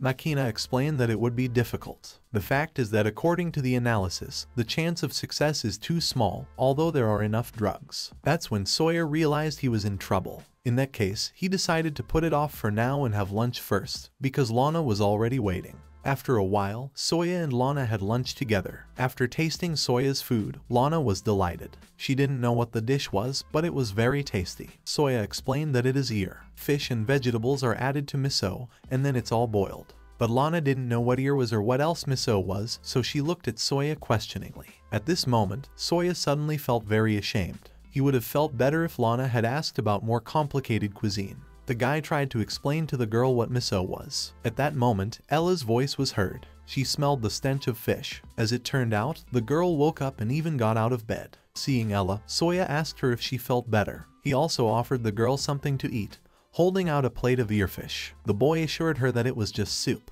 But Ella argued that she didn't want soy soup with stinking fish. The girl assured that she chooses what to eat and what to eat from. Lana in turn asked Ella not to be rude. Soya, on the other hand, assured that everything was fine. He only told Ella that there was a container of food behind him and she could choose what she wanted.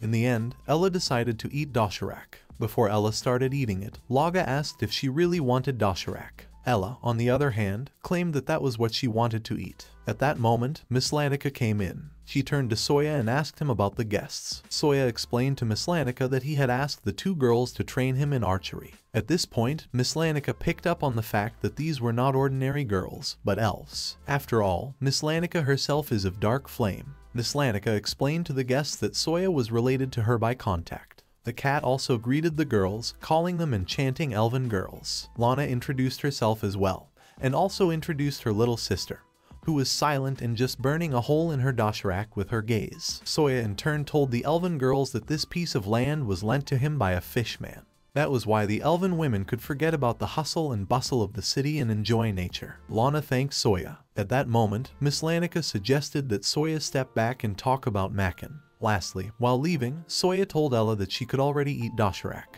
The guy also warned Ella not to burn herself. Ella started to eat but still got burned. She ended up liking the food, and Soya and Miss Lanica were by this time quite far away from the camp. Miss Lanica started the conversation by saying that there is such a word as ruggedness. Elves are famous for having children out of wedlock and mixing blood with other races. The Laurelune clan was branded as a dirty family. Speaking of that, Miss Lanica wanted Soya to be careful, for he couldn't deal with those elven women. At this moment, Isola, whom Soya was holding in his hand, said that the information gathering had been completed. He revealed that the elf race was at war with Lemuria. The reason for that was the sale of land. The eldest son of the king of Lemuria went to negotiate and was killed in the negotiations. Isola also wanted Soya to not let the appearance of the elven race fool him.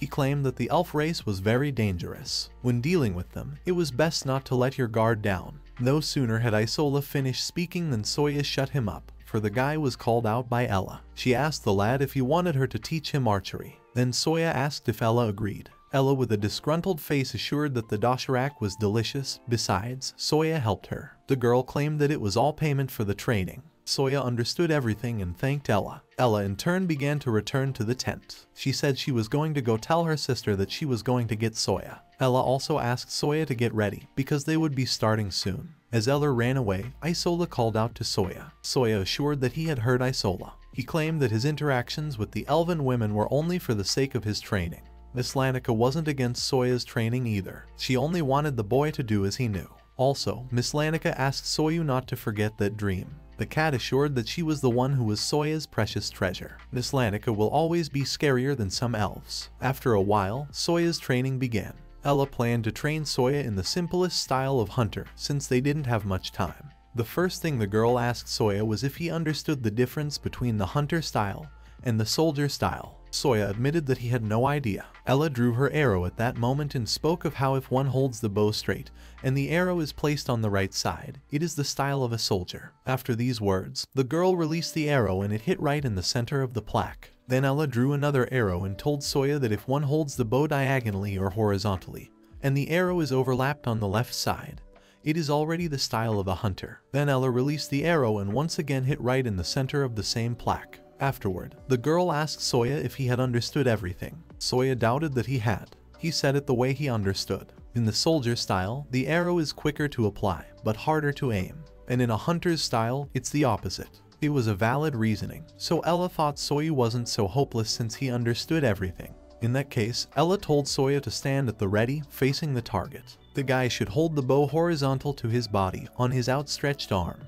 The arrow should be held with 3 fingers, index, middle and ring fingers. Try not to damage the feathers. Place the arrow on top of the bow and then draw the bowstring with the end of the arrow. Tighten until the right hand touches the cheek, release it early. Soya's body must memorize this position. Ella argued that the arrow should turn to stone at the moment of firing. Soya at this time was already chickening out from overexertion. Finally, Ella gave permission to shoot. Soya released the arrow and hit right in the center of the plaque. Seeing this, the guy was amazed. Right in the bull's eye. Ella also thought this result was excellent. Her teacher had said that whoever was hopeless from the beginning would be hopeless forever. But Ella realized that Soya was obviously not one of those. Since it's the first day, Ella gave the task to Soya to hit 10 arrows in 30 seconds. And when the guy can handle this task, he should call out to Ella. Ella herself planned to sleep for now. Soya accepted the order and immediately set to work. Strangely enough, Soya kept hitting right on target. At some point, he was interrupted by Isola. Soya immediately asked Isola if he wanted to continue the conversation.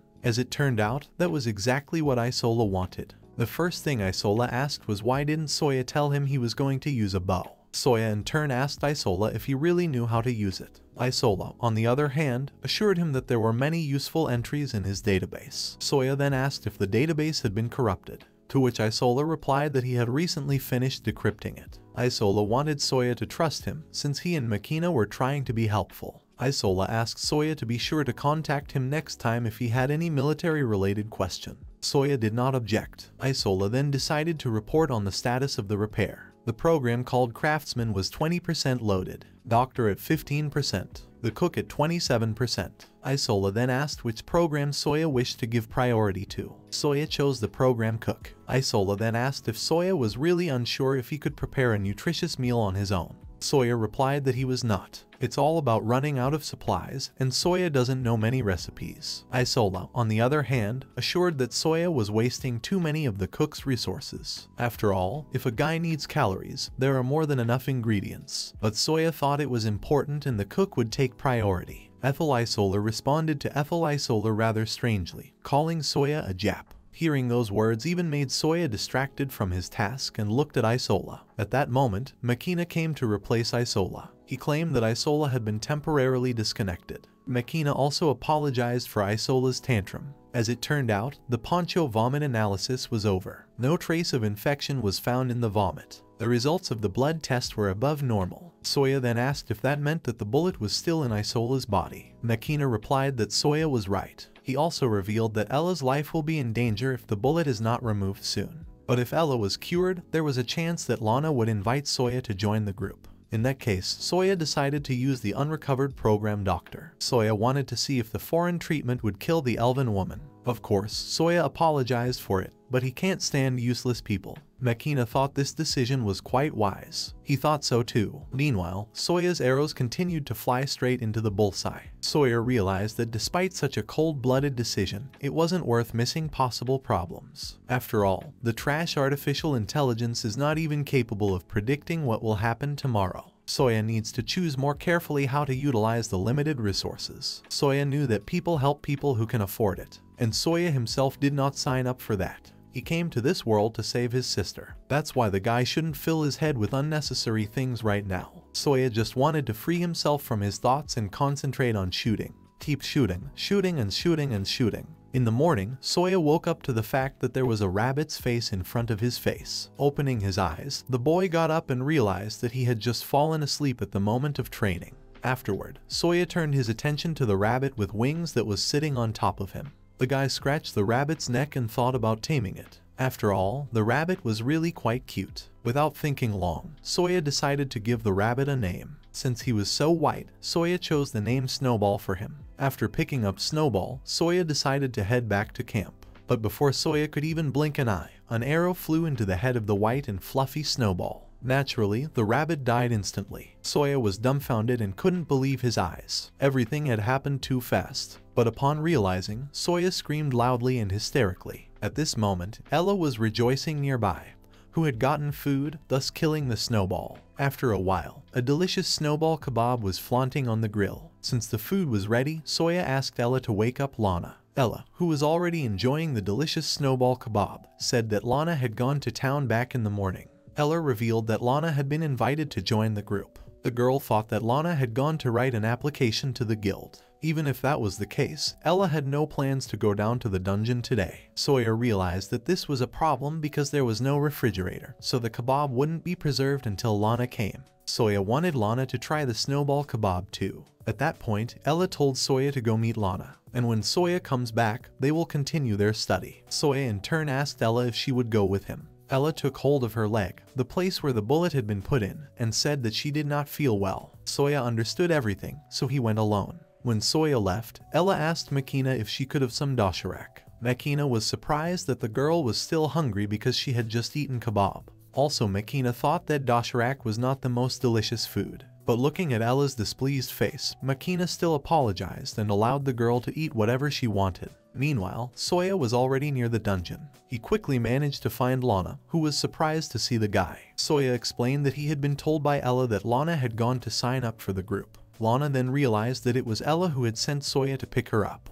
At that moment, Soya noticed some guys nearby who were staring at him and Lana. The guy assumed that it was Lana's group. Lana revealed that these guys had run into her yesterday, but she had urgent business to attend to, so she was only able to settle all the formalities today. Tomorrow, early in the morning, they would be moving out to the dungeon. At this moment, Soya's only thought was that Lana would need to make a bento for such an occasion. Lana at this moment felt it necessary to apologize to Soya, for she had left the camp suddenly without saying anything. The girl explained that she just didn't want to wake up the guy since he had been practicing all night. Soya thought that he should also apologize for not making breakfast for Lana. The guy wanted to ask what Lana's favorite dish was. At this point, Lana was thinking so hard that she trembled. In that case, Soya suggested that she choose a place to eat. After a while, Lana and Soya were already sitting in the place that Lana had chosen. After trying the food, Soya admitted that the food here wasn't particularly good.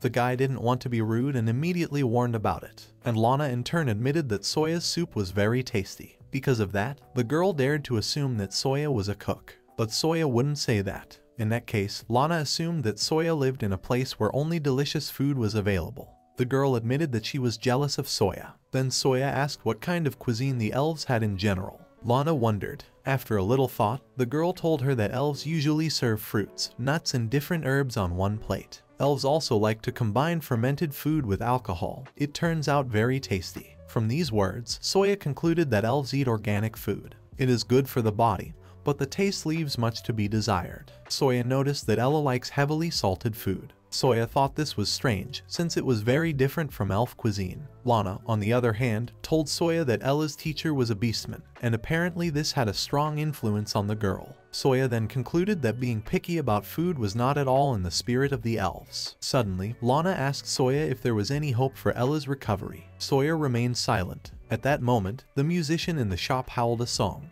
A long time ago, where the border of the east is, there was a magical land. There, both rested peacefully, the ruins of an unknown city. Where a curse hung over the land, there dwelt a huge spider. Everyone called him the Dragon Eater Lola. So 1,000 warriors set out on a valiant quest for glory. But no one, not a single soul, returned from that battlefield. Only hundreds, countless hundreds of soldiers turned into spider children. Their nest, born of darkness, spread across our continent. Lola's children, insatiable creatures, devoured it hastily. Their web disgusting, covered also Odorigi's style. But an unexpected genius appeared. He was a hunter from the elven forests. The patron of the mists, the great hunter joined the spider in battle. The spider's body was enveloped in a dense fog, and thousands of its children, sprinkled, perished in the gloom. And hundreds of sudden arrows pierced the spider's eyes. The fog had already cleared, and the dragon eater lay corpse on the ground. Hulse, that was the name of the hero who had saved the continent from certain doom. The unknown, the unwanted hunter of the great forest, could win the hearts of men. And if one day evil awakens again, and Lola rises from the dead, the hero majestic under the cover of mist will once again defeat him. At this point, Soya asked Lana if her full name had Hulse in it. Lana replied that it did. At that moment, a stranger was rapidly approaching the guy's table. It was a guy in armor. As he approached Lana and Soya, he knocked over their table. All the food was on the floor, and the brazen guy in armor asked Lana if she wanted to continue talking. Then he laughed and called the descendants of Hyles fools, because they got into a war with humans and lost miserably. The guy also started talking about some princess fool who doesn't think at all in war. As it turned out, the princess the stranger called Lana. Lana sat with her head down. It was as if she knew what the guy was talking about. And the stranger at this point kept accusing Lana of bringing her heritage into the battle and burning down half the forests. Also, this impudent man was curious as to what the princess was doing in such a beggarly canteen. At this moment, Soya, shaking with anger, called out to the stranger, calling him a bastard. When the guy turns his attention to Soya, Soya declared that interrupting the lunch is blatant rudeness, and the stranger called Soya a freak and asked him who he was. But Soya felt that this was a question he should ask the stranger. The stranger thought Soya was completely retarded. He didn't believe that Soya wouldn't recognize him. Soya really didn't know the guy, but he asked the stranger why he didn't stamp his name on his forehead if he was so important. These words made the girl that came with this impertinent man laugh. Then the stranger decided to introduce himself. As it turned out, in front of Soya stood the prince of the kingdom of Lemuria, George O. Lemuria. But Soya was not impressed. He only asked Georg if it was considered the norm in the kingdom of Lemuria for princes to kick tables of food,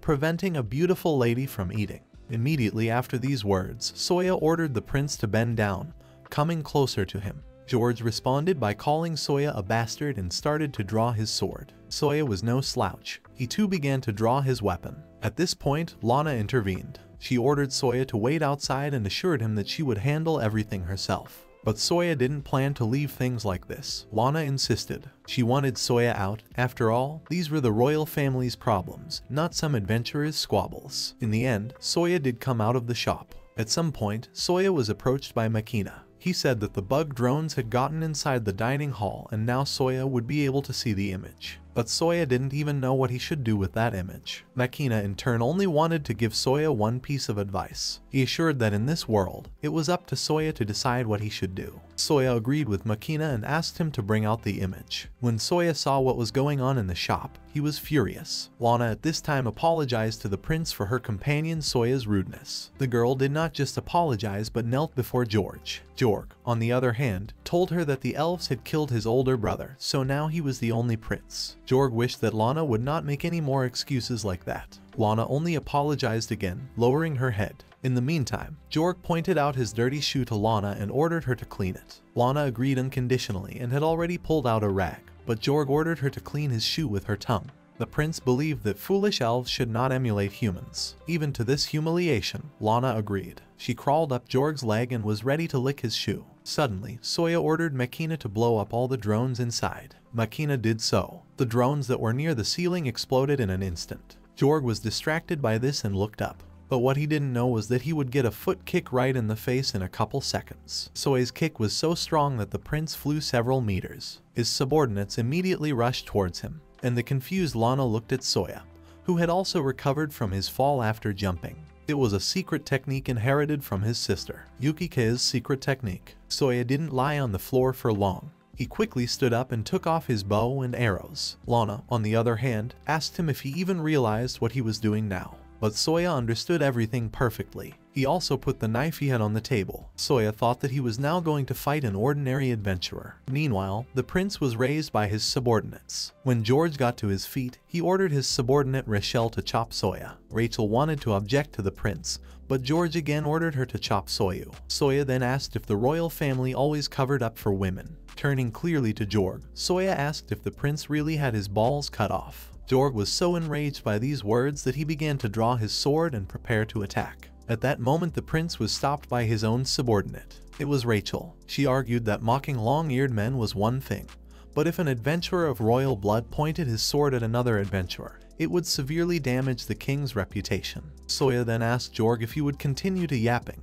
or would he start biting already? In that case, George confidently put away his sword and declared that he would muzzle Sawyer. The prince was confident that he could destroy an opponent like Sawyer with his bare hands as well. The boys prepared for a fist fight. Soylent understands perfectly well. On fists alone, the adventurer has a better chance. That's why the guy was beaten up very badly. When Miss Lanica saw the condition Sawyer was in, she realized that her follower was still a weakling.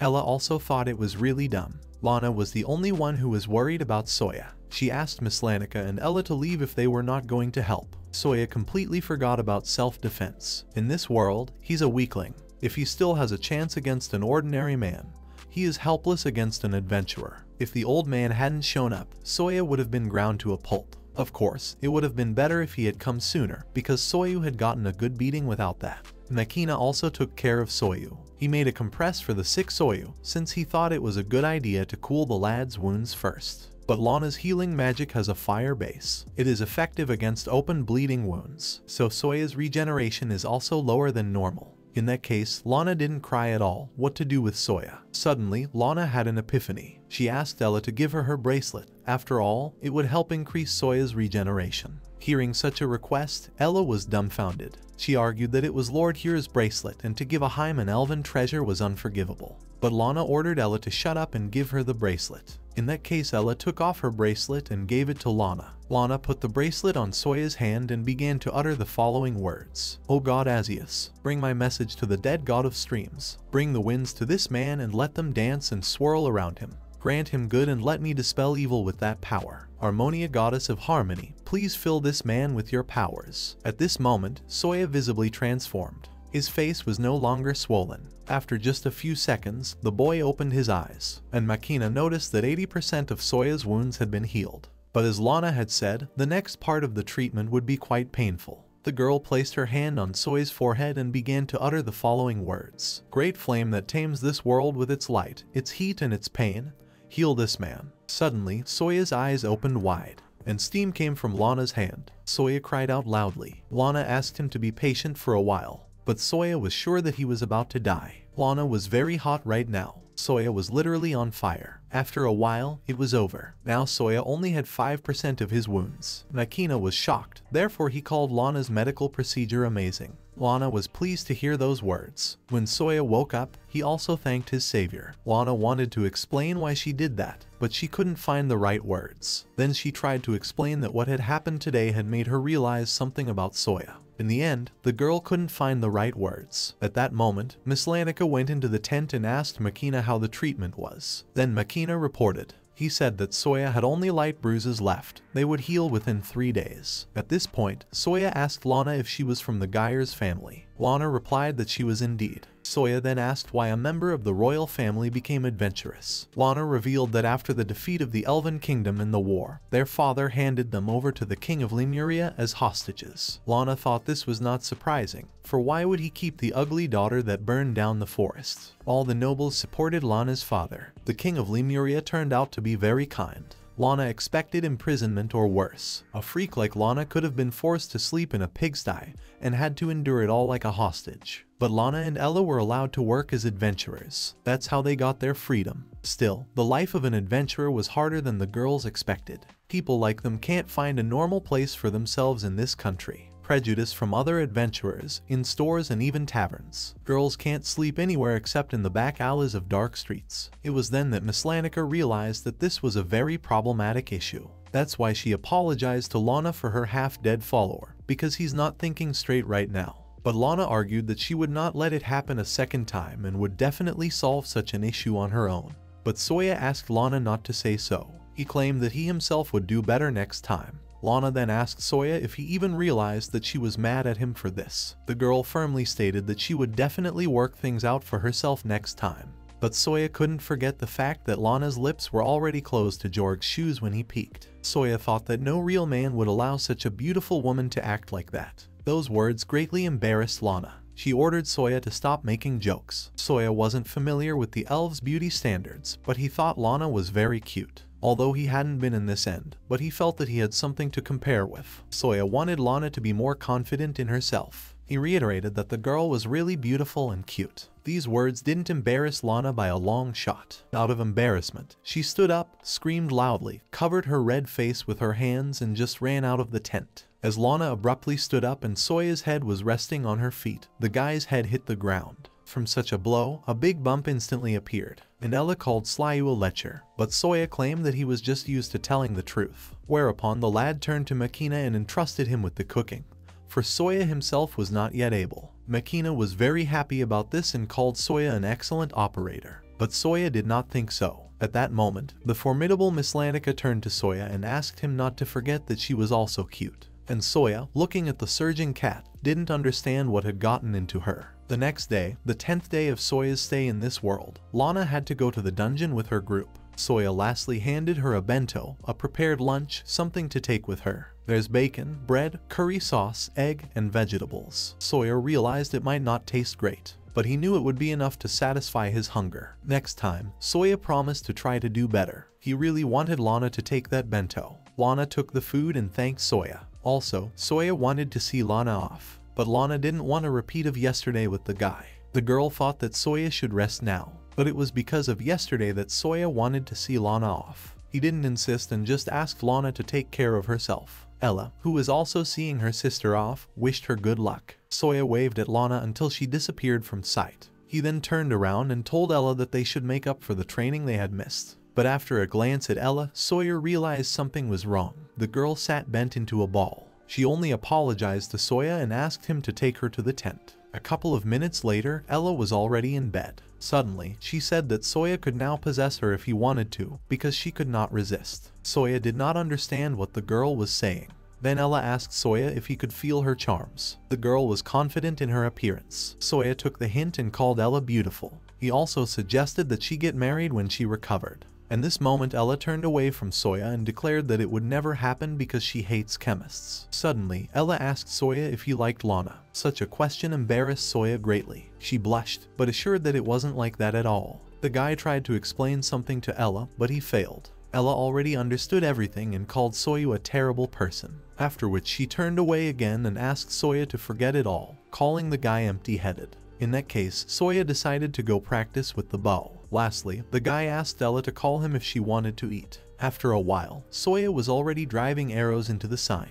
As Soya was drawing another arrow on the bowstring failed and broke. That was it, he had finished shooting. That was the first thought that went through the boy's mind. He decided to see if there were any threads in his vault, for the bowstring is a cloth thread. There was no choice. Though a bit ahead of schedule, Soya decided to tackle lunch for now. And how he solved this problem, he would think later. Suddenly, right in the guy's chest, a stake magically appeared. Soya didn't understand what was happening. The sharp pain only made him collapse to the ground. Soya didn't know what had pierced him. The moment he looked at his shadow, a luminous eye appeared on it. He said something to Soya. "I have a task for you." Soya was dumbfounded and immediately asked his own shadow, "Who are you?" The stranger asked to think of him as a ghost from the bracelet. In fact, it didn't matter. The ghost assured him that his descendants were in danger and that he needed Soya's help. Soya realized he had no choice in the matter. He also warned the ghost that he was not a very strong character and then asked how he could help. At that moment, a shadow slid to the side and the silhouette of a girl appeared from it. This ghost of a girl started talking to Soya next. "My nameless hero, you are weak but beautiful in spirit. I suggest that you make a pact." Soya did not understand what kind of pact we were talking about. At that moment, the ghost looked directly into Soya's eyes. Soya didn't understand what the stranger wanted to do to him.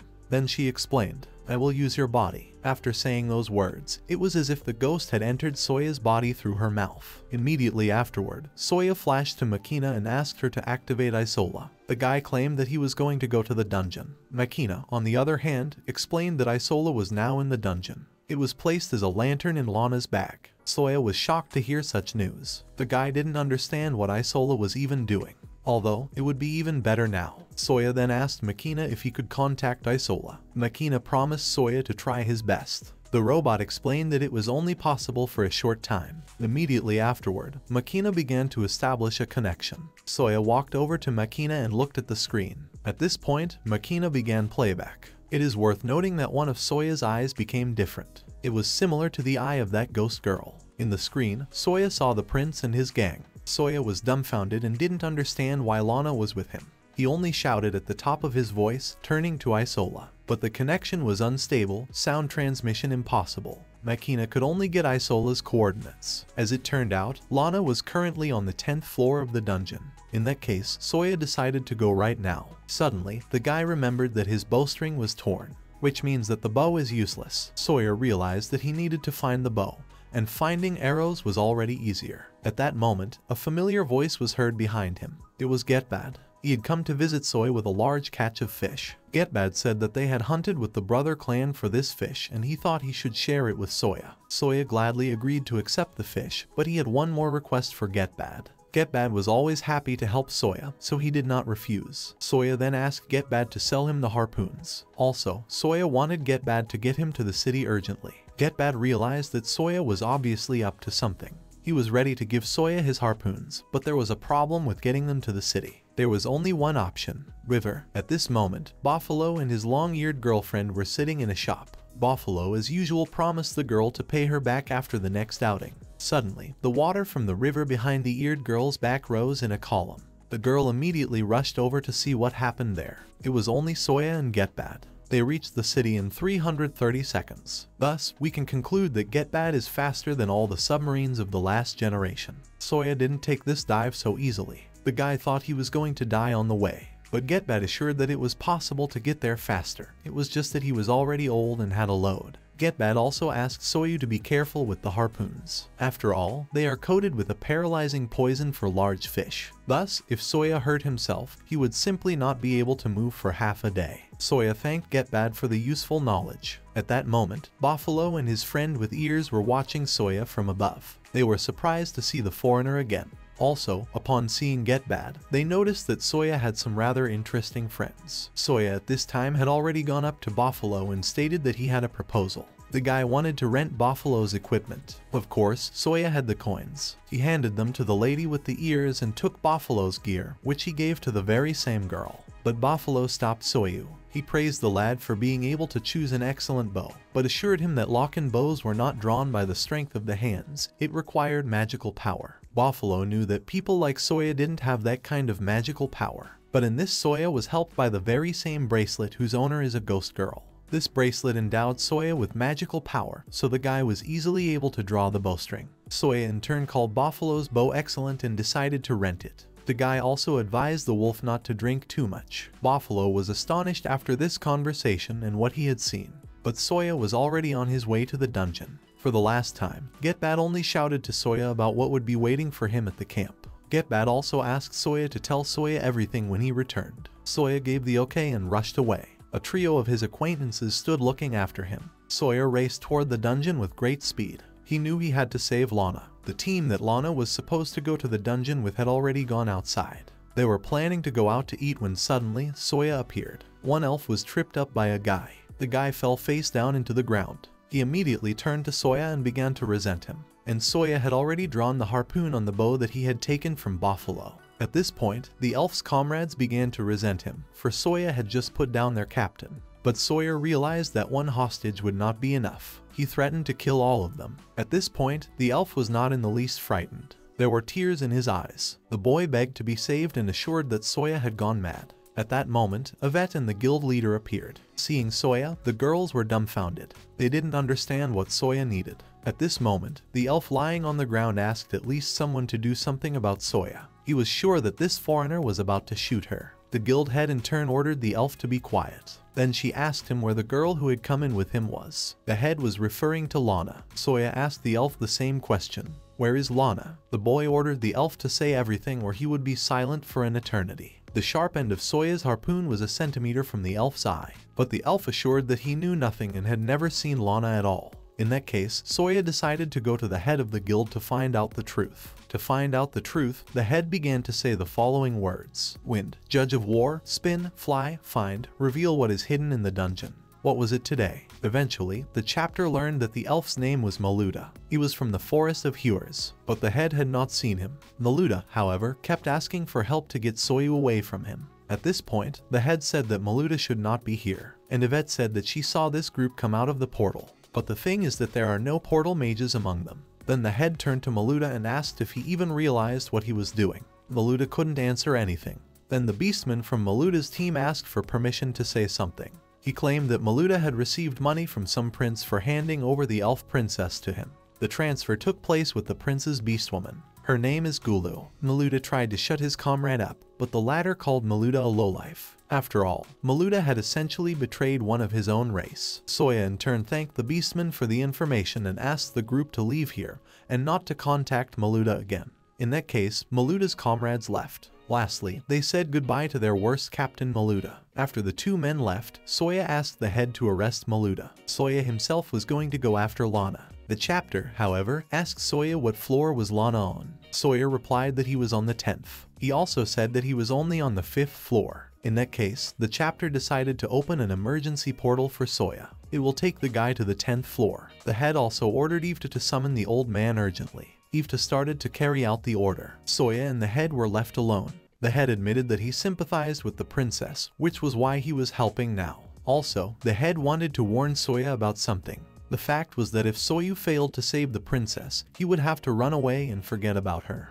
The girl claimed that the king may be kind, but he is the prince's father. Also, the record that Soya went through the portal will be deleted. The head allowed the guy to do whatever he wanted. After all, adventurers are free people. Soya, on the other hand, planned to kill the prince if he caught him with his pants down. All he cared about was whether the head would mind. The head had only warned Soya that the prince had excellent security. The girl didn't want Soya to die for nothing. When Soya was ready to depart, the head began to say the following words. I am but a small winged sun. May the end of the holy Demostasis is the madness that gives birth to the faint light of hope. Imprisoned in a body with a strong soul, let your name echo in my mind. My real name is Lumidna. Fool for shooting the spider and letting the dragon escape. Thank you for your help, boy. A couple minutes later, Soya was already on the 10th floor of the dungeon. Immediately, he asked Isola to report the situation. Isola greeted Soya, and the first thing he asked the guy was how did he get here. Soya replied that he would tell about it later. The guy wanted the robot to give him Lana's coordinates immediately. Isola accepted the order and started uploading Soya's coordinates. At that moment, Soya asked Isola how the situation was. Isola asked Soya's helpful and explained that the guy had summoned him as he was researching escape routes for Lana. Therefore, that information had not been stored.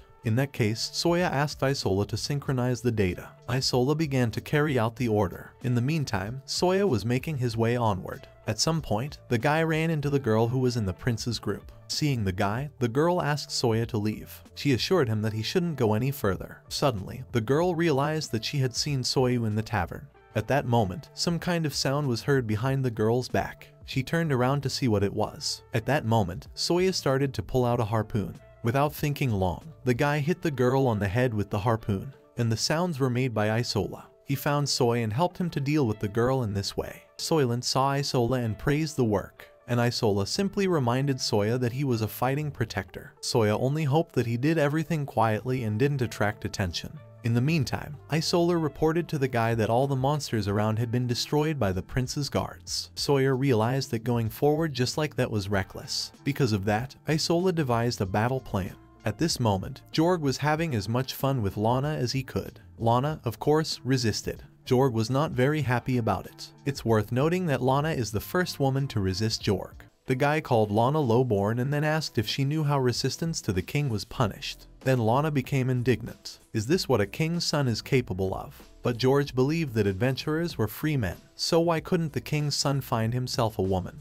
The prince wondered how much more powerful Lana could fall for a woman that kills others with fire. Jorg wished that Lana would just give up, but Lana continued to resist. Then the prince turned to his comrade Lancer. He wanted Lancer to help him, but Lancer refused, for they cannot know what hides in the darkness. Lancer didn't understand at all why it had to be dealt with here. At this moment, another girl from Jorg's group appeared. She wanted the prince to watch her turn Lana into a girl of easy behavior in an instant. The girl wanted to turn Lana into a lustful person that would beg the prince for more. It would hurt a little as the worm would eat Lana's brain little by little. Without thinking long, the witch walked over to Lana and leaned the end of her staff against the girl's forehead. But before the wretch could do anything, a thick harpoon pierced through her body. In the end, the girl fell intentionally. The prince was dumbfounded and did not understand what was happening. But Lancer was able to react quickly. She spotted a harpoon that flew straight at the prince. Using her shield, Lancer shielded Jorg from the attack and then asked the coward to show himself. Soya showed himself. Upon seeing him, Lana was shocked.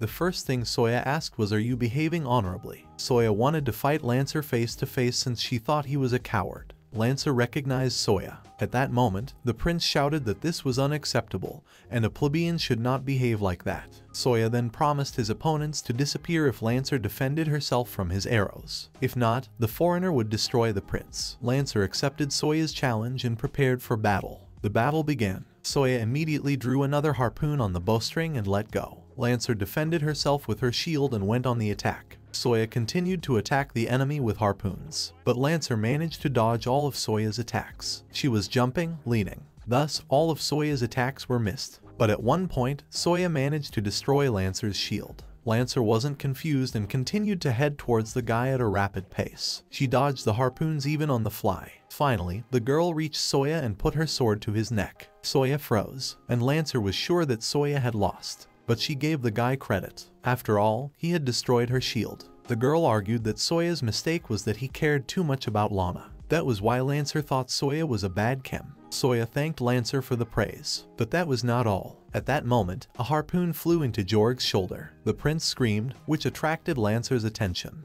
The girl turned around and looked at Jorg. At that moment, Soya's harpoon headed for Lancer. The girl's helmet flew off and she herself collapsed to the ground. All this time, only the hologram was fighting Lancer, and the real Soylent has finally come out of the shadows. Soya was helped with the hologram by Isola. At this point, Lancer began to plead with Soya. The girl allowed Soya to do anything he wanted to do to her. But in return, Lancer wanted only one thing, for Soya to spare the prince. Soya didn't care deeply about that. He only kicked Lancer in the head, sweeping the girl out of his way. Jorg couldn't move at this. He didn't realize what was wrong with his body. Soy, who was already approaching Jorg, explained that it was a paralyzing poison for large fish. Jorg, on the other hand, assured that Soya simply did not realize what he was doing. The boy claimed that he would not tell his father all this if Soya would let him go. But Soya didn't care. On paperwork, Soya is only on the 5th floor as a budding adventurer. He got here through the emergency portal. Therefore, there will be no trace of his presence here, and Lana has permission to scout the area. Now Soya could only say goodbye to George, because the corpse of the prince will be eaten by monsters. And who would believe that the newcomer had defeated the prince and his guards? Such will be Soya's revenge. Also, Soya's desire to kill the prince became stronger when the boy heard what Jorg wanted to do to Lana. Jorg, on the other hand, assured that he had just tried, but had no time to do anything. But Soya had seen enough. That was why he was now ready to destroy the defenseless prince. At that moment, the guy was stopped by Lana. Soya didn't understand why Lana was stopping him. After all, the prince was bullying her. But Lana thought that the most important thing was that Soya had saved her and George only had a shot left, so it was okay. In that case, Soya ordered Jorg to at least apologize to Lana. But Jorg didn't want to apologize while he was paralyzed. At this point, Isola detected another group approaching. He recommended that Soya gather his arrows and leave. In that case, Soya allowed Jorg to apologize next time. But the boy warned the prince that he would kill him if he touched Lana again. Soya even swore on his life. After saying goodbye to Jorg, Soya and Lana began to make their way out of the dungeon. Suddenly, Lana stopped. Soya turned around and called out to the girl questioningly. Lana apologized to the guy. Her legs were still in a lot of pain. In that case, Soya decided to take the girl in his arms. He assured that it wasn't hard for him. Maybe it wasn't the right time, but Soya still invited Lana to join his group. Lana didn't think long and agreed. The girl just didn't expect to hear such an invitation, but she would be happy to join Soya's group. When Soya and Lana got out of the dungeon, they returned to the camp. In the tent, Makina demanded that Soya summarize the dungeon exploration. Soya was to provide a report in the research he had done. Soya told Makina that he had explored the 5th floor, and now they had visited the 10th floor, but it wouldn't be officially recorded anywhere. Also, Soya's group included an elven princess. Also, Soya showed Makina a bracelet that is endowed with a strange power. Thanks to it, Soya could draw a bow of over 180 kilograms and hit targets up to 50 meters away. At the same time, Soya had the feeling that he had been able to do this all his life. The guy was also helped by Getbad from Majubethel. The Adventurers Guild and Merchants Association acted neutrally. The Prince of Lemuria acted as the enemy. Makina took in all the information that Soya had said. With the information he received, the chance of success of Soya's operation was raised from 0.6% to 2%. Hearing this, Soya was overjoyed. Even 2% was already a great success for him. Makina also thought that the increase was really high, although the total number was still small. Thus, Soya's squad has a high strength. Soya, on the other hand, picked up on the fact that Isola and Makina's help also helped him. That should be taken into consideration as well. In that case, Isola decided to end the uninformative conversations. After all, if you looked at it from the other side, the probability of failure was 98%.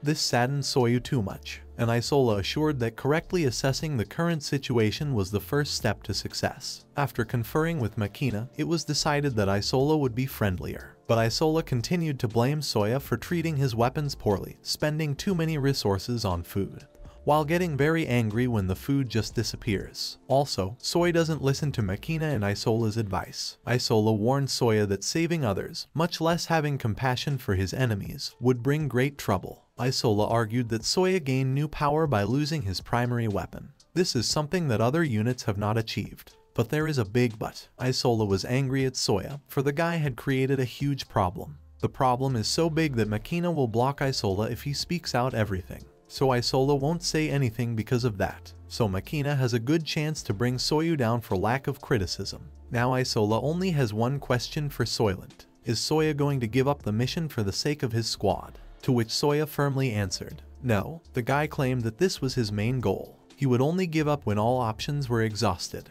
Isola knew that Soya would say that. He even had such a saying in his mind. Only someone who does nothing is not wrong. In the end, Isola recommended that Soya warm up and get some sleep. After all, there was a strong wind today and Soya had done a good job. On the morning of the 11th day of Soya's stay in this world, Yvette's father arrived at the camp. Hayaku apologized in advance for such an early visit, but Soya assured him that everything was fine. He only asked Hayaku what he needed. As it turned out, the king was summoning Soya and the princess to the palace. Soya knew that would be the case, so he asked Hayaku what would happen if he refused. Hayaku replied that in that case other people would come here and there would be more of them. Soya realized that the situation was a stalemate, but nevertheless, he still agreed to go to the king. Just in case, he asked Hayaku if he could take his weapons. Hayaku replied that he could. After all, an adventure with a weapon is normal. Suddenly, Hayaku asked Soy and Lana what their relationship was. This question both confused and dumbfounded Soy. But Lana was calm. She explained to Hayaku that she and Soya had no relationship. A short time later, Soya and Lana's wagon had already arrived at the king's castle. When the guests went inside, they were greeted by maids. Suddenly, out of nowhere, Lancer appeared. She asked Hayaku if she could speak to Soya in person. Hayaku gave the okay. He did not hurry, but asked Lancer not to delay Soya, for they had come to see the king. Then Soya and Lana moved farther away from everyone to talk to Lancer. Soya recognized the girl. She had been wearing armor yesterday. Lancer introduced herself and the first thing she did was to offer her deepest apologies. Lana assured her that it was okay and it was in the past. But Lancer claimed that she wasn't talking to Lana now, but to Soya of their Japan. Soya then said that he had no plans to forgive Lancer if she just wanted to apologize. After saying that, Soya asked Lancer if she had any more questions. Lancer didn't appear to have any questions. She decided to just move on to the main topic. The girl explained that the prince had initiated the summoning of Soya and Lana. The prince said that he wanted to apologize to the king of Lemuria and the elf king. After saying that, Lancer asked the boys if they understood what that meant. Soya only clarified if the king of the elves was really Lana's father. Soya didn't understand everything in this world, but now he knew that there would be a conflict at the end. But Lancer assured that there wouldn't just be a conflict, but a war. Those words made Soya and Lana's faces change. Lancer, on the other hand, argued that many elves don't want to hear the problems of humans, and the king wants to let the situation run its course. Right now, the royal family is having problems with the vassals, and if there is no punishment for the elves, the other vassals might see it as weakness. Lancer was sure that it would start with an elf civil war. If the war started, the prince would be criticized a lot. But if he won the war, it would bring him prestige and his mistake would be forgotten. This is a common fate among humans. Lancer argued that for the duration of the war, adventurers would be conscripted as soldiers. Afterward, the girl asked Lana if she wanted her house to burn down again. The answer was obvious. Of course, Lana did not want that. Then looked at the disappointed Lana and then asked Lancer if she wanted this war. Lancer only thought that war was not good for the kingdom. The girl just wanted the king to be healthy even though he was already old and his health was fading in him. Soya looked straight into Lancer's face and felt that the girl was clearly hiding something. At that moment Lancer turned to Soya and said that she had heard that Soya was a wise man who did not like conflict. Therefore, the girl asked the guy to stop the prince's plans, but Soya did not know what he could do alone in such a situation. At that moment, the conversation was interrupted by Hyaku. Since the guys had been talking for too long, Hyaku had to intervene. Lastly, Lancer asked Soya again for just one thing and then left. When Lancer left, Soya turned to Isola. Isola heard the whole conversation and understood the situation. This was a situation he had predicted even yesterday. Then Isola and Makina modeled 5,000 different situations on how to avoid war. They concluded that war was inevitable. That is why the robots apologized to Soya, because they could not find a solution. At that moment, Lana said that she had an idea. Hearing such news, Soya was dumbfounded. Lana assured that it was indeed true, but the girl had one question for Soya. Lana asked the guy if he had a fiancé or sweetheart in his homeland. Soya answered honestly that he only has a younger sister. Lana understood everything and said that it was very good. Soya didn't understand what Lana was getting at. After a while, Soya and Lana were already sitting at the same table with the king. The first thing the king did was to apologize to the boys for such an unceremonious welcome. The man assured them that it was a request from his foolish son. Sitting at the table, Soya concluded that the king was now speaking to him, with Lana's father sitting next to him. Also at the table was George. At this point, the king turned to Lana and asked her how she was doing. The king knows that the life of an adventurer is not easy. He also noticed that Lana had lost weight, but Lana assured him that she was fine and it was all about the lighting. The king then turned to Soya and asked him how he was doing. The king was already aware of the fact that Soya had come from a far country. Then Soya turned to the king and said that he was glad to meet him. The fellow also introduced himself and explained that he had come from the far country of Japan.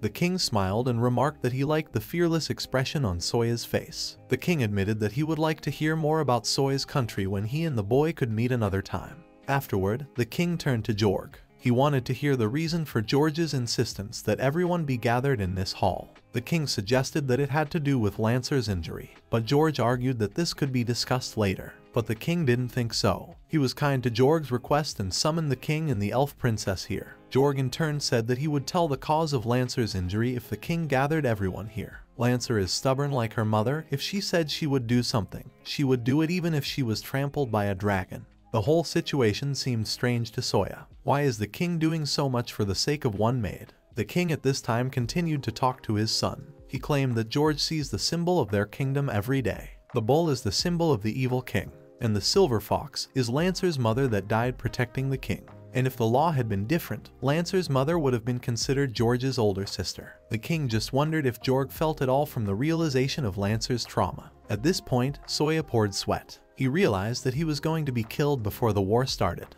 In advance, the boy apologized to his little sister, for it seemed she would never see her brother again.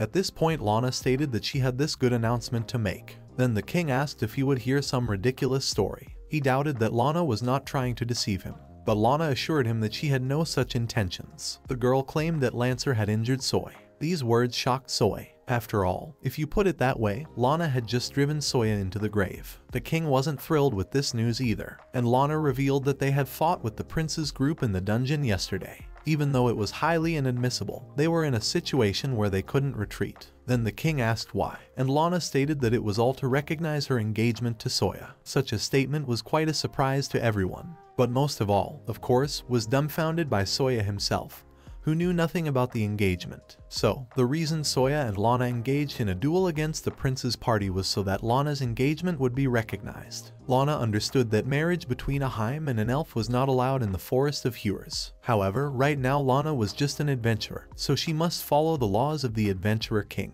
Still, Lana didn't want to bother the king with the delusions of a princess who had lost her grace. Lana assured that they were at a loss, but then Prince George said, "Overpower me if you can. If you have the strength to prove your case, I will mediate with the king." Listening to this slander, George understood nothing and even trembled with fear. Lana at this time assured that they fought Soya with all their might. However, faced with the prince's bravery and Lancer's valor, Lana's magic and Soya's archery proved insufficient.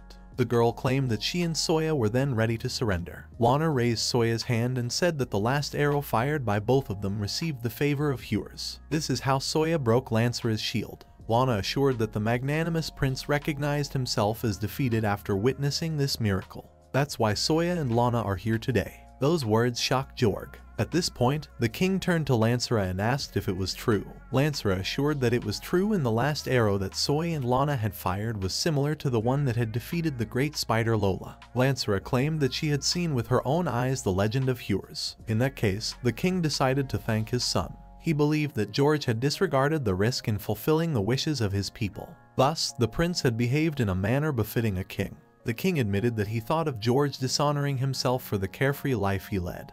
But children grow up a lot when you take your eyes off them. Such heartbreaking words from his father brought tears to Jorg's eyes. Soy liked the whole glorious story. He was even sorry that it was all a lot of nonsense. At that moment, for the first time ever, Lana's father spoke. "So that's why you called me." The elf claimed that he had better things to do than attend to plebeian affairs. The king wanted to object to the elf king named Melm, but the elf decided to simply withdraw. Melm claimed that his daughter was dead and all he sees now are a few adventurers. Lastly, the elf said that it was entirely the business of the king of Lemuria. As he left, Melm slammed the door loudly behind him. The king then decided to confirm the engagement of the newlyweds. As the first king of Lemuria, His Majesty Lemuria All-Armagus Razva confirmed the engagement. He then asked Lana if she was going to perform the ceremony according to elven customs. A delighted Lana replied that she would. The king then decided to take a portion of the proceeds to himself. He would also ask the association to take care of the papers. The king realized that a marriage between the races would no doubt have many difficulties. Therefore, he asked the newlyweds to embark on this adventure hand in hand. Both Lana and Soya confidently said only one word. "Of course, dear little sister Soya. It seems that your older brother is going to get married." When Soya and Lana returned to the camp, Lana knelt before Soya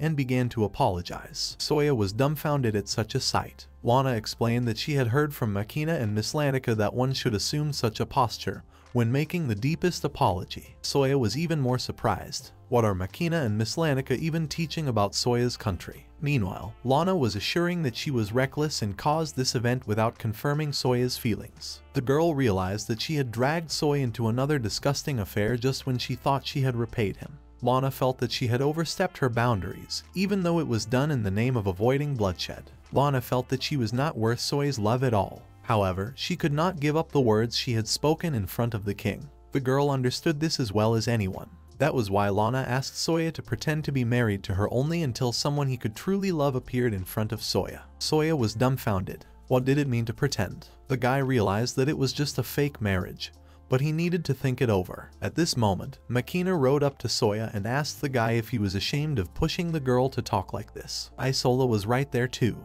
He asked Soyu, as a member of the team, to act like a man. Makina, on the other hand, stated at this point that he and Isola would have to drop the hero if he messed up now. Although Soya was very tense, he still made up his mind. He extended his hand to Lana and called out to her. Getting down on one knee and taking the girl's hand, the young man proposed marriage, or just pretend. At that moment, Ella woke up. Seeing Soya and Lana, the girl asked them where they were. Lana looked at her sister and asked her not to worry, after which the girl declared that she would marry Soya. Ella's shock at that moment had no limit. On the 13th day of Soya's stay in this world, the heroes threw a big feast. Many guests were invited, including even that merchant and Buffalo. Only Ella was not there. She was lying in her bed and could only ask Soya about everything that was going on.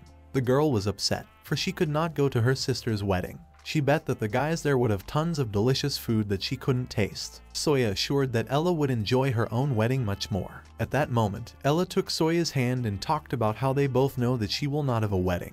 Ella couldn't even move her legs at this point. From the machine scan, the bullet had traveled through her abdomen and pierced her pelvic bone. The only way to cure Ella is surgery, which includes opening up and removing organs. Ella didn't want Soya to worry. The girl assured her that the guy could sell her things if they got in the way, or sell Ella herself. Ella knew that elves sold for a lot of money, even as corpses. That way, Soya wouldn't even have to worry about a funeral. It would be enough for Ella if Soya could return even one strand of her hair to the forest. But if Ella's father or brother started insulting Soya, Ella wanted the guy to just tell them to fuck off. That's all. Taking Soyu's hand, Ella asked him to take care of Lana. Now Ella didn't regret anything anymore. She was sure of it. In that case, Soya asked the girl to give him her life. Ella herself knows that Soya came into this world for the sake of his little sister. After this conversation, Soya came out of the tent and asked Makina if he understood this. Makina replied that he could decompile the data of the recovery program.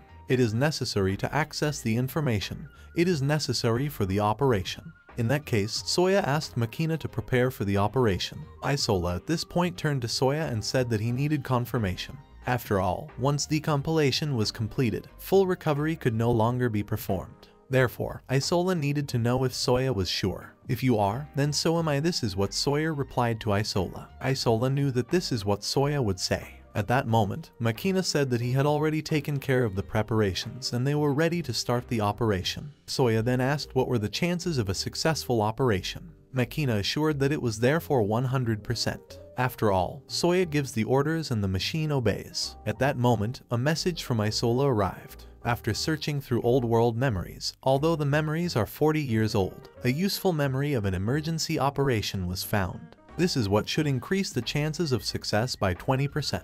In that case, Soya was willing to rely on Isola and Makina to save Ella, and Isola and Makina promised the guy to do everything in their power to fulfill the hero's expectations. 30 days have passed since Soya appeared in this world. On this beautiful day, Soya was preparing food for everyone as usual. He and Makina also talked about memories. Makina talked about how this adventure always involves danger. After all, one could lose his or her life at any moment. Therefore, Makina felt that it would be best to leave appropriate records. Soya gave the go-ahead to do so, and Makina admitted that he was having trouble coming up with a name for it. Isola's suggestions didn't do any good. Copyright and all that. Makina wanted Soya to come up with something that might catch people's attention and make them learn more. Then Soya gave it a thought. At that moment, a familiar voice was heard behind him. "Hey, did you finish cooking?"